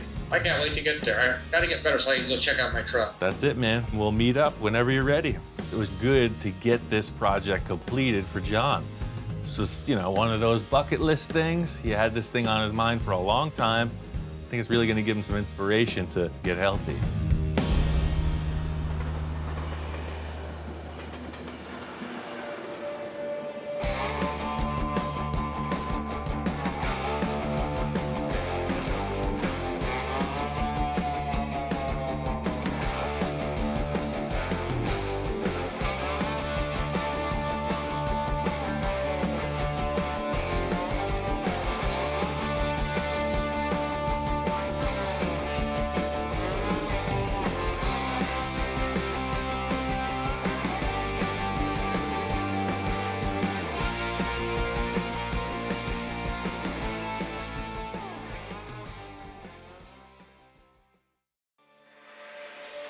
Right now on Full Custom Garage, Master Metalman Ian Rousell continues the transformation of the cartoon hot rod. He can make anything out of nothing.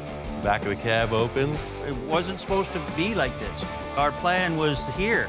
Ian takes it to here. Mark pulled the engine out, and I could tell this dude is serious. But when things go wrong, My heart just sank. Ian's looking at me like, "You're right."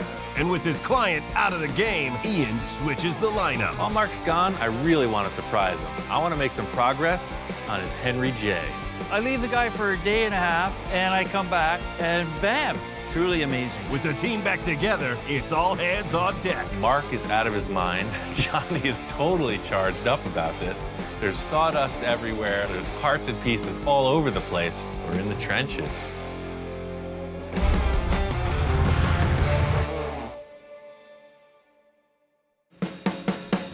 I don't know what I signed up for this project. Nobody else is gonna have one. Mark shows up with a bunch of used parts and shows me a drawing of this cartoon hot rod. He said it was a Volkswagen. It's a Volkswagen. First thing I had to do was straighten out the bent frame. Then I needed to cut down the body to fit the proportions of the drawing.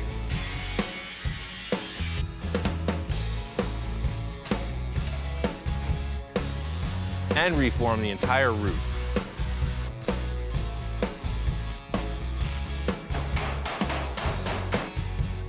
From the onset, Mark's been referring to this project as his rat rod. I just think, looking at the drawing, I can go way better. The drawing showing a finished show car, I'm gonna try to go in that direction as much as possible. Looks like a giant cartoon. I built the whole car around this AMC engine, but it's toasted. Yeah, it's trouble. I'm in deep. Here it is, Mark's on his way. He says he's got a new engine, and I got a couple things to show him. I kind of put a little pressure on Ian when I was over there. I said, okay, I understand about the engine problem. I'm gonna take responsibility for that.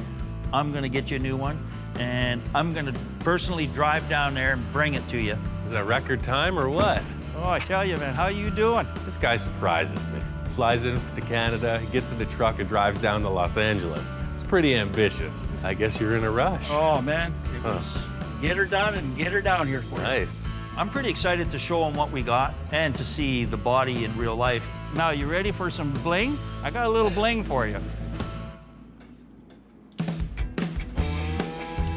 Ah, that'll work. Figure that'll work?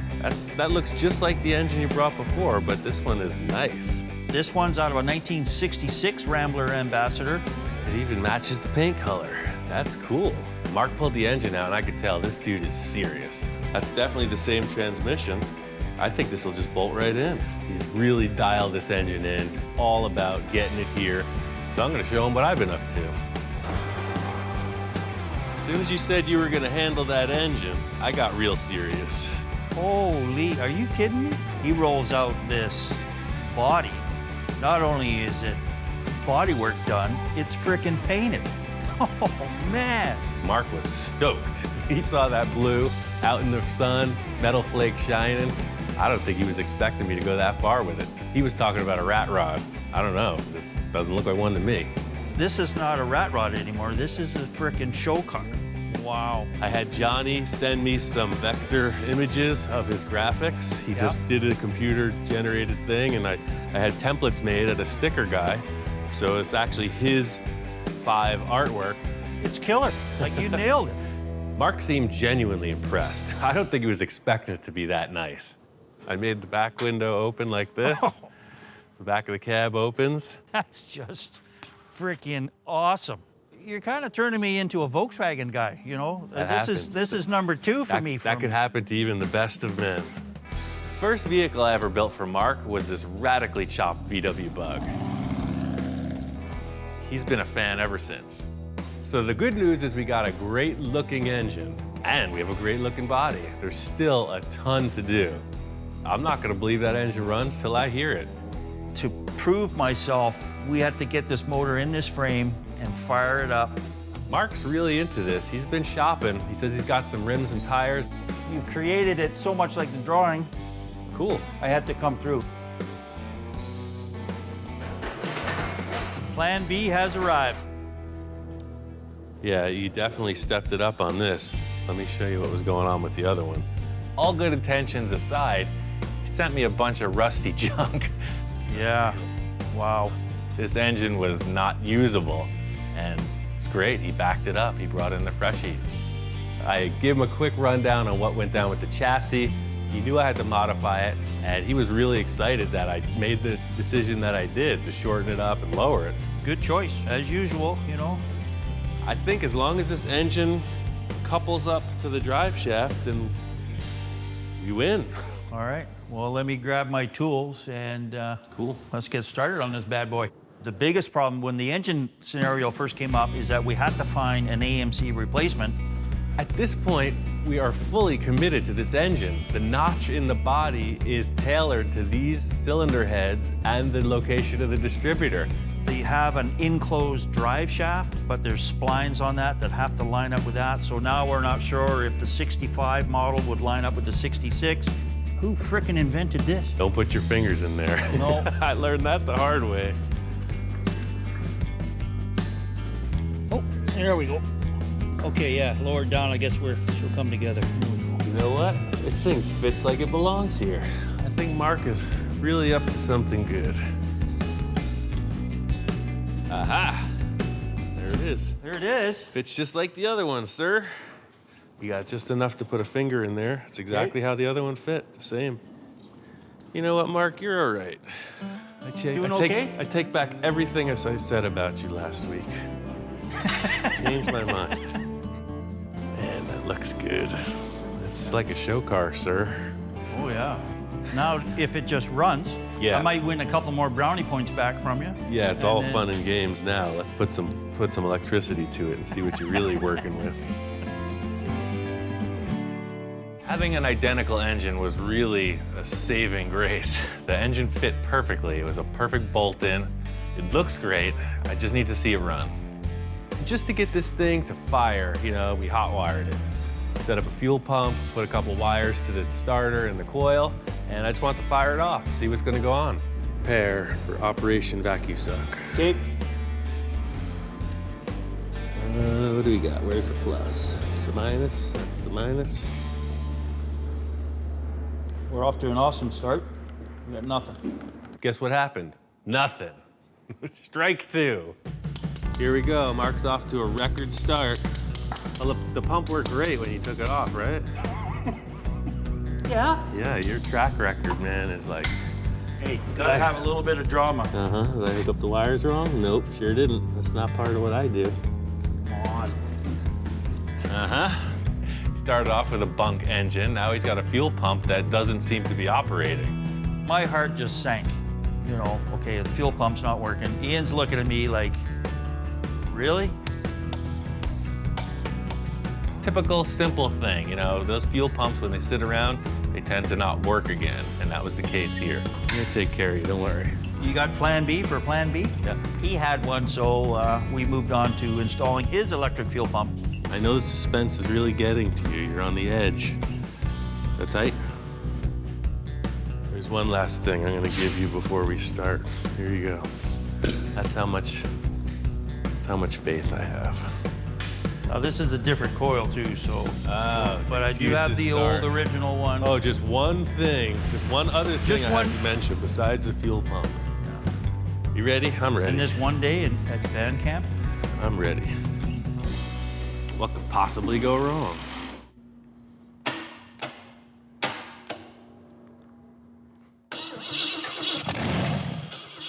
Aha! Hit the starter, and hey now, it works. All right, man, you're okay after all. You know, I had faith. You're not even gonna need that fire extinguisher today. I think you're good to go, sir. I'm very happy with that. That sounds like a good engine. I think it's on to the next. Johnny's drawing is showing no radiator in the front. You just have this bare grill shell, and that's a cool look. To me, that's the most important factor of the nose of the car. Hiding the radiator in the back is the only way through this. I made all these crazy tubes to get the liquids from the front to the back. This is crash course in plumbing. I'm having to plumb these lines from the water pump under the vehicle into the radiator.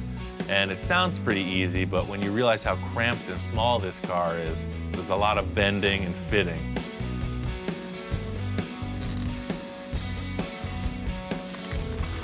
Mark's handling all the stuff I don't want to deal with.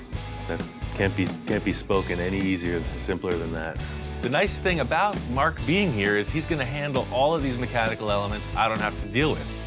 I seem to get every dirty job that Ian doesn't like to do, wiring, and which I don't mind. I'm here to help. I'll do whatever he wants me to do. I'm very busy. He's got time to kill. Even though for me this isn't the most thrilling part of the project, I want to make sure all the mechanics are dialed in before we put the body on. It's an issue of scratching the paint that I don't want to do. I'd say that this thing is ready to put the body on. How do you feel about that, Mark? I'm in. Let's do it. I'm anxious to get the body on there and stand back and just look at this thing for a minute or two before Ian cracks the whip and we're back at it again. Wait till you see this get-up, Mark. Your prized vehicle is about to be lifted in the most cockamamie, backwoods manner you've ever seen. The way that I work is a little bit different than you'll see in other shops. Open that door, we're going through. So I got this big stick, a couple welding gloves, and a forklift, and we're gonna put his show car together with it. I'm kind of scratching my head going, really? Is this how we're gonna do it? I mean, it seems a little unorthodox and unsafe and not stable. Mark was a little alarmed with my technique. You know, he's a certified helicopter engineer guy, right? And I don't think they're putting any airframes together in this manner. I got the forklift, I'm on the controls, Mark's balancing the body. The fate of his show car is literally in his hands. Definitely not a one-man job. I don't know how he was doing it before, but the way the body goes, it's It's got to come down the back first and kind of hug around the frame, and then the front drops. And if you go straight back, you're out. This is the whole deal. I've never seen this painted body on the chassis. That is one sick ride. Oh, look at it from here. Oh, yeah. Man. That is pretty cool. It wasn't supposed to be like this. Our plan was here. Ian takes it to here. Words can't describe it. It's just so close to the drawing. It's gone from paper to real life. It's a phenomenal piece of fabrication. This thing's cool, super cool. Once I saw the body on the chassis, it got my mind spinning. I think we should take this thing to the Pomona swap meet on Sunday. It's a week away. Now he tells me, well, we have to get this thing finished, assembled, and running because we're taking it to Pomona swap meet. And I went, what? Pomona is just a huge blowout. It's a swap meet, it's a car show, there's cars for sale, there's everything going on. I think he'd really dig it. Putting the body on the frame looked really cool, but there's still a few things missing. The drawing is showing a frame, the actual frame of the vehicle, showing through the fender well. I got a plan. I'm just gonna fake it. Carry on with whatever linkages you're doing. I'm gonna get on this thing, because that's gonna take a little while. Okay. As minor a fabrication as this is, I need to have this frame detail come off convincingly. So like most things, I'm gonna start off with a cardboard template. Watch your toes, razor blades. Razor blades in action, easy now. Every time I have cardboard on my hand, he thinks it's food. I don't get it. It's like a, like a pizza box or something. It's too bad dogs don't know how to cook. They could eat all the time. He associates cardboard with a food container. There you go, keep yourself occupied. Ian's fabrication skills, I mean, phenomenal. He can make anything out of nothing. I got all this aluminum, and I was thinking about making it out of this, but I'm just gonna do a quick test. I want it to look kind of like dimpled holes, not just simple drilled like this.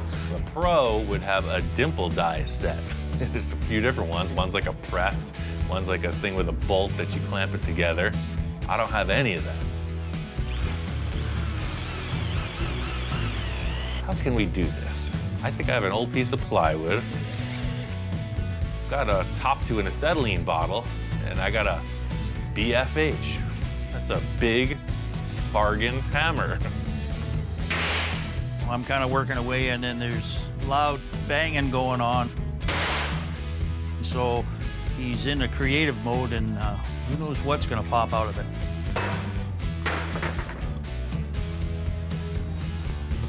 Dimple die. I think we're in business. With Ian, it all relates back to that drawing. It's like it's embedded in his head. It's becoming that drawing in real life. The dimple die would naturally want to mar this surface, so it has this plastic sheet on there. So I'm gonna finish out these edges. Probably put some kind of a lip on here and just make a bracket that'll hold it. But you see, you got these cool dimples. What's that look like, huh? Looks like the drawing to me, right?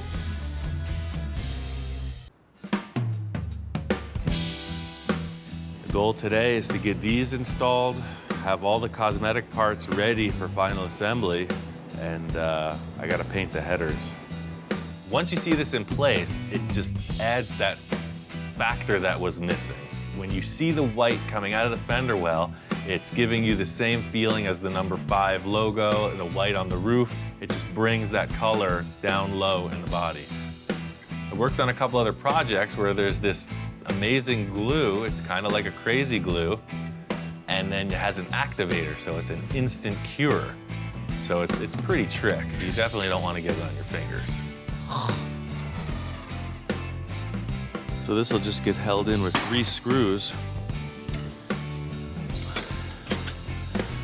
It'll be one on the bottom here, and then these two tabs get welded to the frame. So it's just on little legs. Stands off 3 inches from the chassis.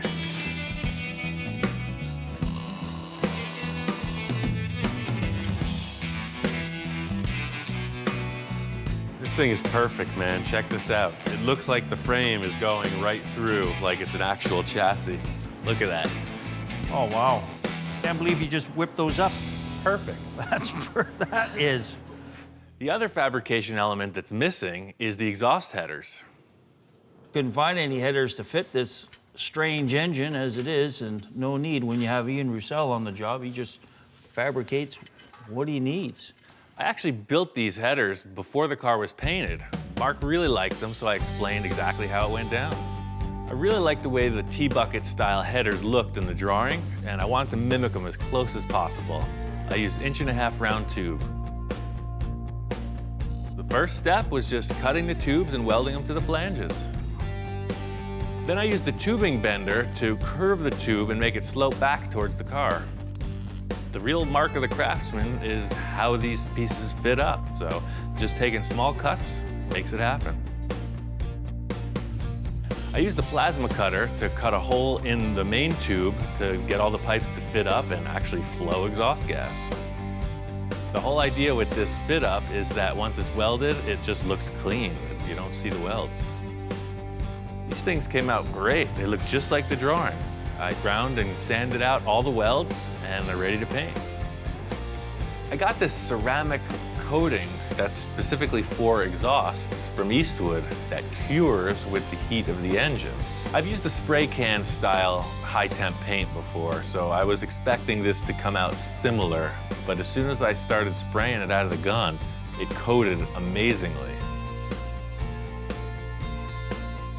I think this is really cool looking exhaust you fabricated here. This just ties everything together. Unfortunately, I have to leave to go to a helicopter convention. Mark's gonna leave for a couple days. The car's in a pretty good spot. We're waiting on upholstery, so while Mark's gone, I'm gonna surprise him by doing some work on another one of his projects.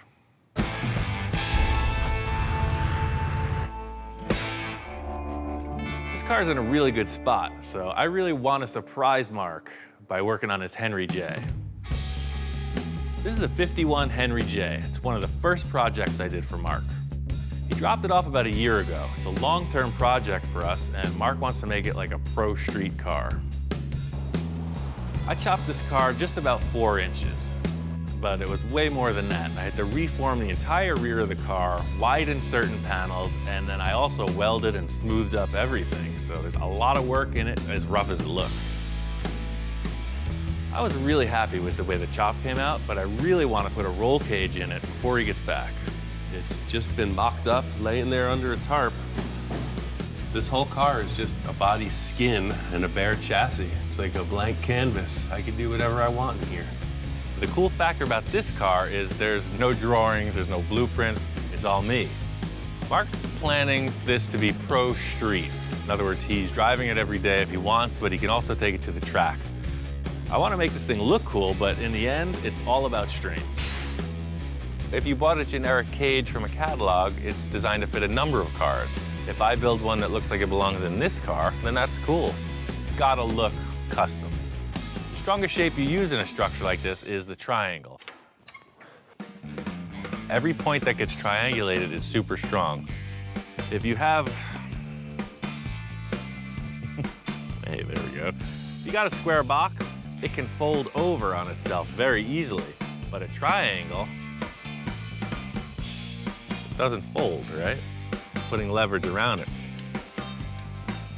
The whole idea with the roll cage is to create as many triangulated shapes as possible.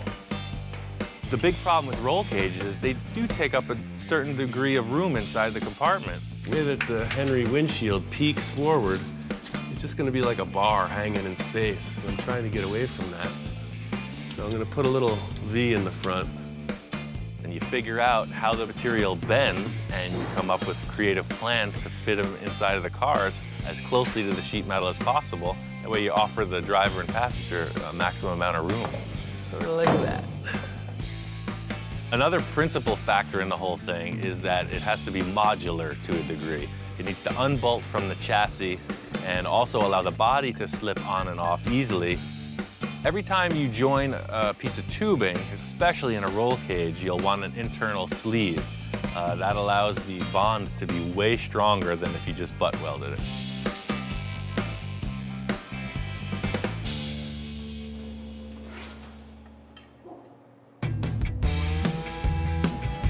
The difference between this project and the cartoon hot rod is that this roll cage is purely functional. So it's kind of rewarding to know that your work is sound, it looks good, it's gonna function. My brain is spinning just as much as when I'm doing something incredibly creative. The whole difference between this and the sculptural element is there's just a lot of numbers and parameters involved instead of just the purely visual aspect.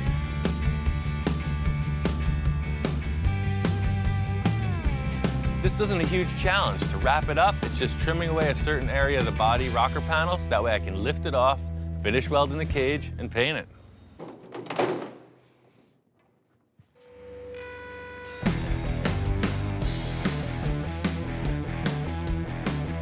So you could see, it's a secure environment for any race situation.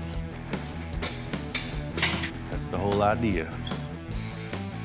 Now I'll be able to get around the top of all these welds without the roof in place and paint it. Eastwood gave us this 2K aero spray, chassis black. What you do with this, you push it in and it releases the activator. So it's like mixing in a mixing cup, but you just shake it.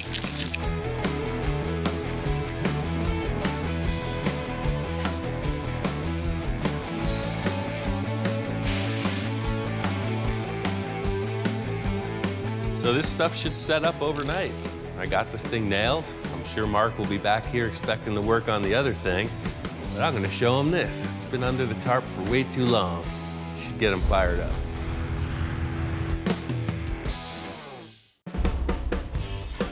I was really intent on getting some progress on this thing by the time Mark got back. He hasn't seen this car in like a year. Hey. Whoa! Just in time, sir. I leave the guy for a day and a half, and I come back, and bam, there he's got my Henry J out there. I wanted to see some progress on this thing while you were here, you know? Wow, I haven't seen this in a while. Been about a year, right? He showed up, and he was just charged up. I mean, totally surprised. I think he almost forgot about it. Yeah, that's looking kick-ass. We came down here to do something else, and now he's working on my other car that I haven't seen. I've forgotten all about it. He's put a roll cage in it, got flip front end on it. I showed him this tilt nose that I made. He's totally digging it. He just decided what looked right, and boy, I tell you, I come in here and look at that thing, and it's right. I know you're all about getting that hot rod in the trailer and back home, but while you're here, you know, just for me, I want to keep projects spinning. This has been in the corner stagnant. I think if we spend one day on this, it'll be in a really good place. Sure. When Mark first dropped off the car, he brought in this fresh rebuilt rear end and an engine and transmission. So it was really just a bolt in. New axles, new bearings, new everything, new true track in there, new gear set. So I'm hoping it's gonna be enough to turn these big tires that are on this old girl. Doesn't that remind you of a 70s car? I think the last thing we need to do is just fit the engine and trans so we have an idea of how heavy they are, what that does to the front suspension, ride height especially. I'm excited. It's been sitting here tarped up in one of the mini barns. It's a 454, dynoed at 502 horsepower. And so Ian now wants to mock that up in there, and I'm all for it. Let's see if this thing fits. Much like any other car, you know, you figure, well, let's just slide this engine in there and let's see how it's gonna go. Yeah, I think you're gonna see some issues. First one's gonna be that oil pan. The oil pan. Always something. We're not far enough in to clear the Ford crossmember. We had to lift the body up, kind of shoehorn the engine in there, which is huge. It's just a monster engine inside this small little car. More issues. We're banging against the firewall, which has already been cut out a fair amount. I don't have a problem getting the Sawzall right now, Mark. Hey. This is a massive engine. The car never dreamt it would have something like this installed, so I'm having to cut away the firewall. Prepare to operate.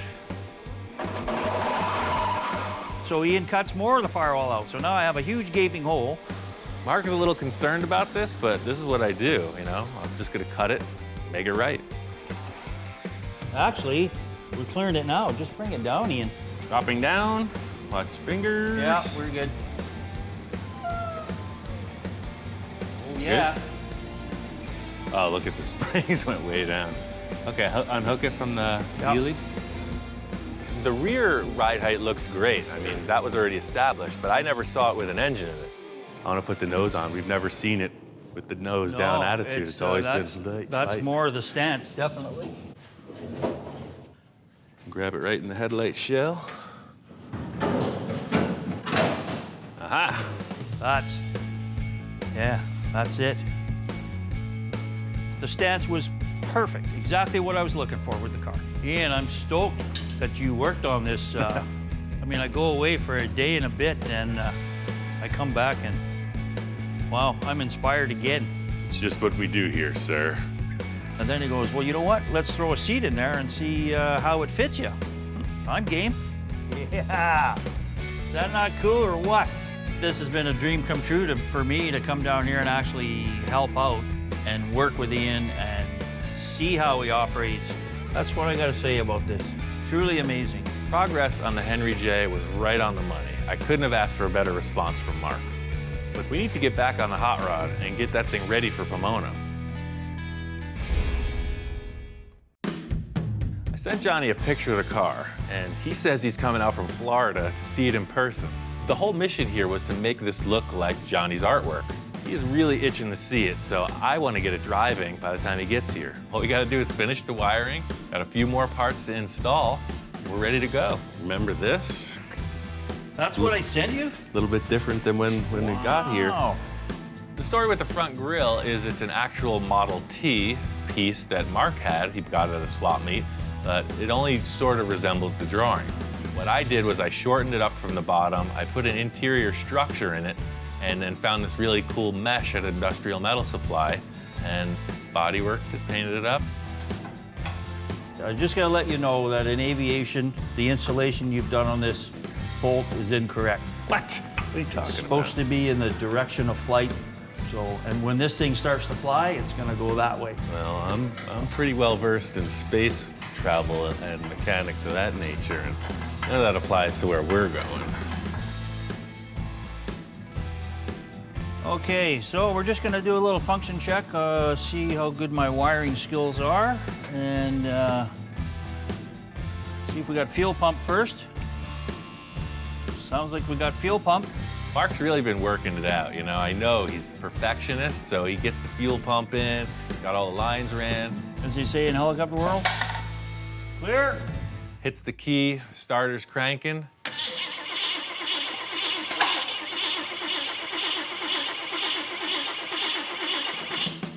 I expected this thing to fire right up, just like it did when we first put it in the frame, but we're not getting anything.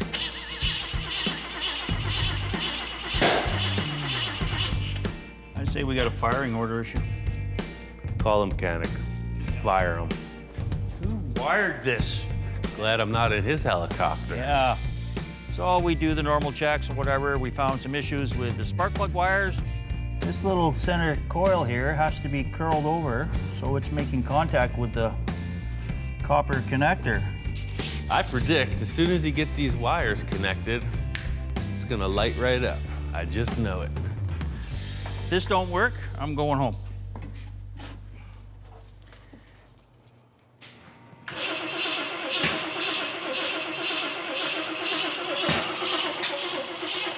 Huh.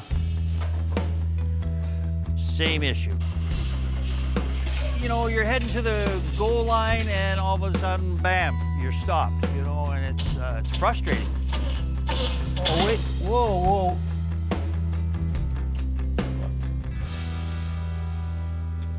Cap's turning this way.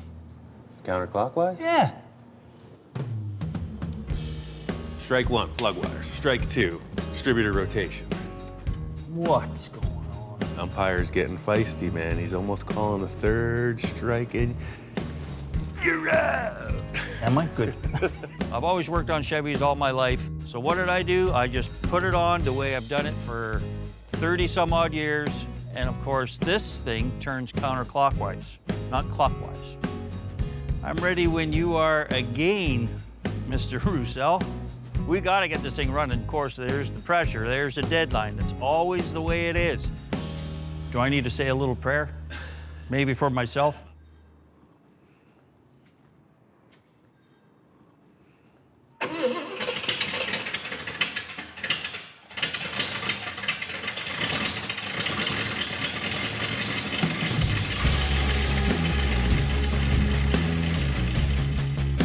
Totally works. Awesome. We just squeaked it right through, you know, hit the key, the thing fired up. Okay, good. Who shows up? Johnny Jalopy. The word is Johnny's on his way. I think we're ready to show Johnny Jalopy. Yeah. Let's let him see his creation. I agree, sir.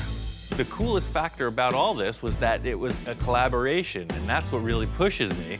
Having other input really makes it a cool thing. Aha. Hey, man. Hey, what's going on? Holy cow.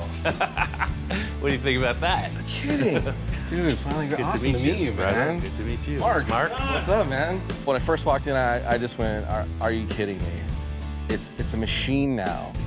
It's like spot on. To see something was in my brain in front of me, you know, that I can touch and feel and smell and hear. Undescribable feeling of just amazement. Yeah. That dash came out so good. Yeah, it's my dog's water bowl. He came in, and I don't know how he reacts to stuff, but it seemed like he was super charged up. Killed it, man. Right on. That's awesome. Cool. It's exactly what I thought about was a little bus thing sitting on a tea bucket. How cool would it be to take one super crazy culture, the Volkswagen guys, and one crazy culture, the hot rod guys, and mesh that together and create something totally different. And a lot of people looking at my drawing always thought, nah, you can't do that. That's ridiculous. Well, he just did it. I love the fact that your drawing was a VW bus, so I bought the headlights, Mark got the taillights. I cannot wait to see this on the road and people going, what is that? Yeah, this is kind of where we're at, man. We're still in final assembly. I gotta detail out the headlights, Dude, I put the love rest it. of the windows and the interior in. The whole thing here is to get this truck in the trailer and show it. So it was really cool to have Johnny here to work on the thing, because then he's like hands-on, you know, he gets to respect how much effort it took to pull this off. But to be here and be able to touch it and work on it a little bit has been really cool. Trying to get the last of these windows in. Took me a while to figure out how the driver's door window mechanism was gonna happen, but I nailed that. So Johnny's doing the simple fixed window in the back, and I'm getting the last windshield panel put in. Pretty straight ahead. He says, did you say the easy back window? I gave him the easy one to do. I handled all the challenging tasks. Installing windows is pretty challenging. I told Johnny what I needed from the rear portion, so it just takes time. I'm busy, I'll let him figure it out, and that's really the learning process. I'll be here fussing with this while you go on to Victor. Tell you what, let me Be here doing the hard time. finish this up and I'll be right over to give you a hand with that. Come around and bail me out. Maybe I've just done this a lot. I don't get it, you know? I just pulled the film right off and hey, that's it. It wasn't the case for Johnny. Meanwhile, he's pulled 2 sheets of the plastic stuff off, and Johnny looks like a moron. I'm quick, man.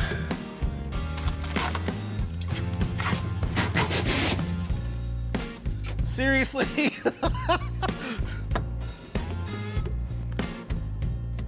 45 minutes of me trying to get plastic off Lexan, and then Ian just comes over and rips it right off. What are you gonna do? Woo! Almost.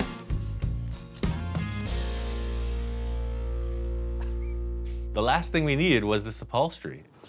Hey, right on time. Yeah, here's the rest of the stuff. Perfect. Jack pushed this interior to the last minute. Johnny and Mark are gone. It's the night before the big show. I was up all night, worked my fingers to the bone. You and me both, man. We'll get busy. Yes, sure. It was pre-fit. All I had to do was screw it in place, and we're off.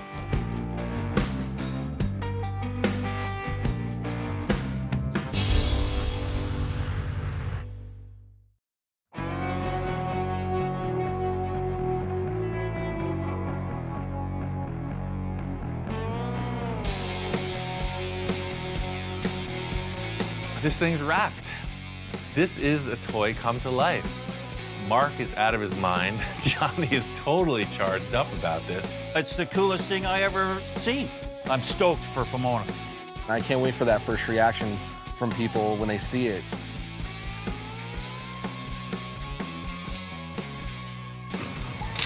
Up to this point, it's been a static piece. Johnny drew it, it's been sitting in the shop, but it's an actual car, it drives around.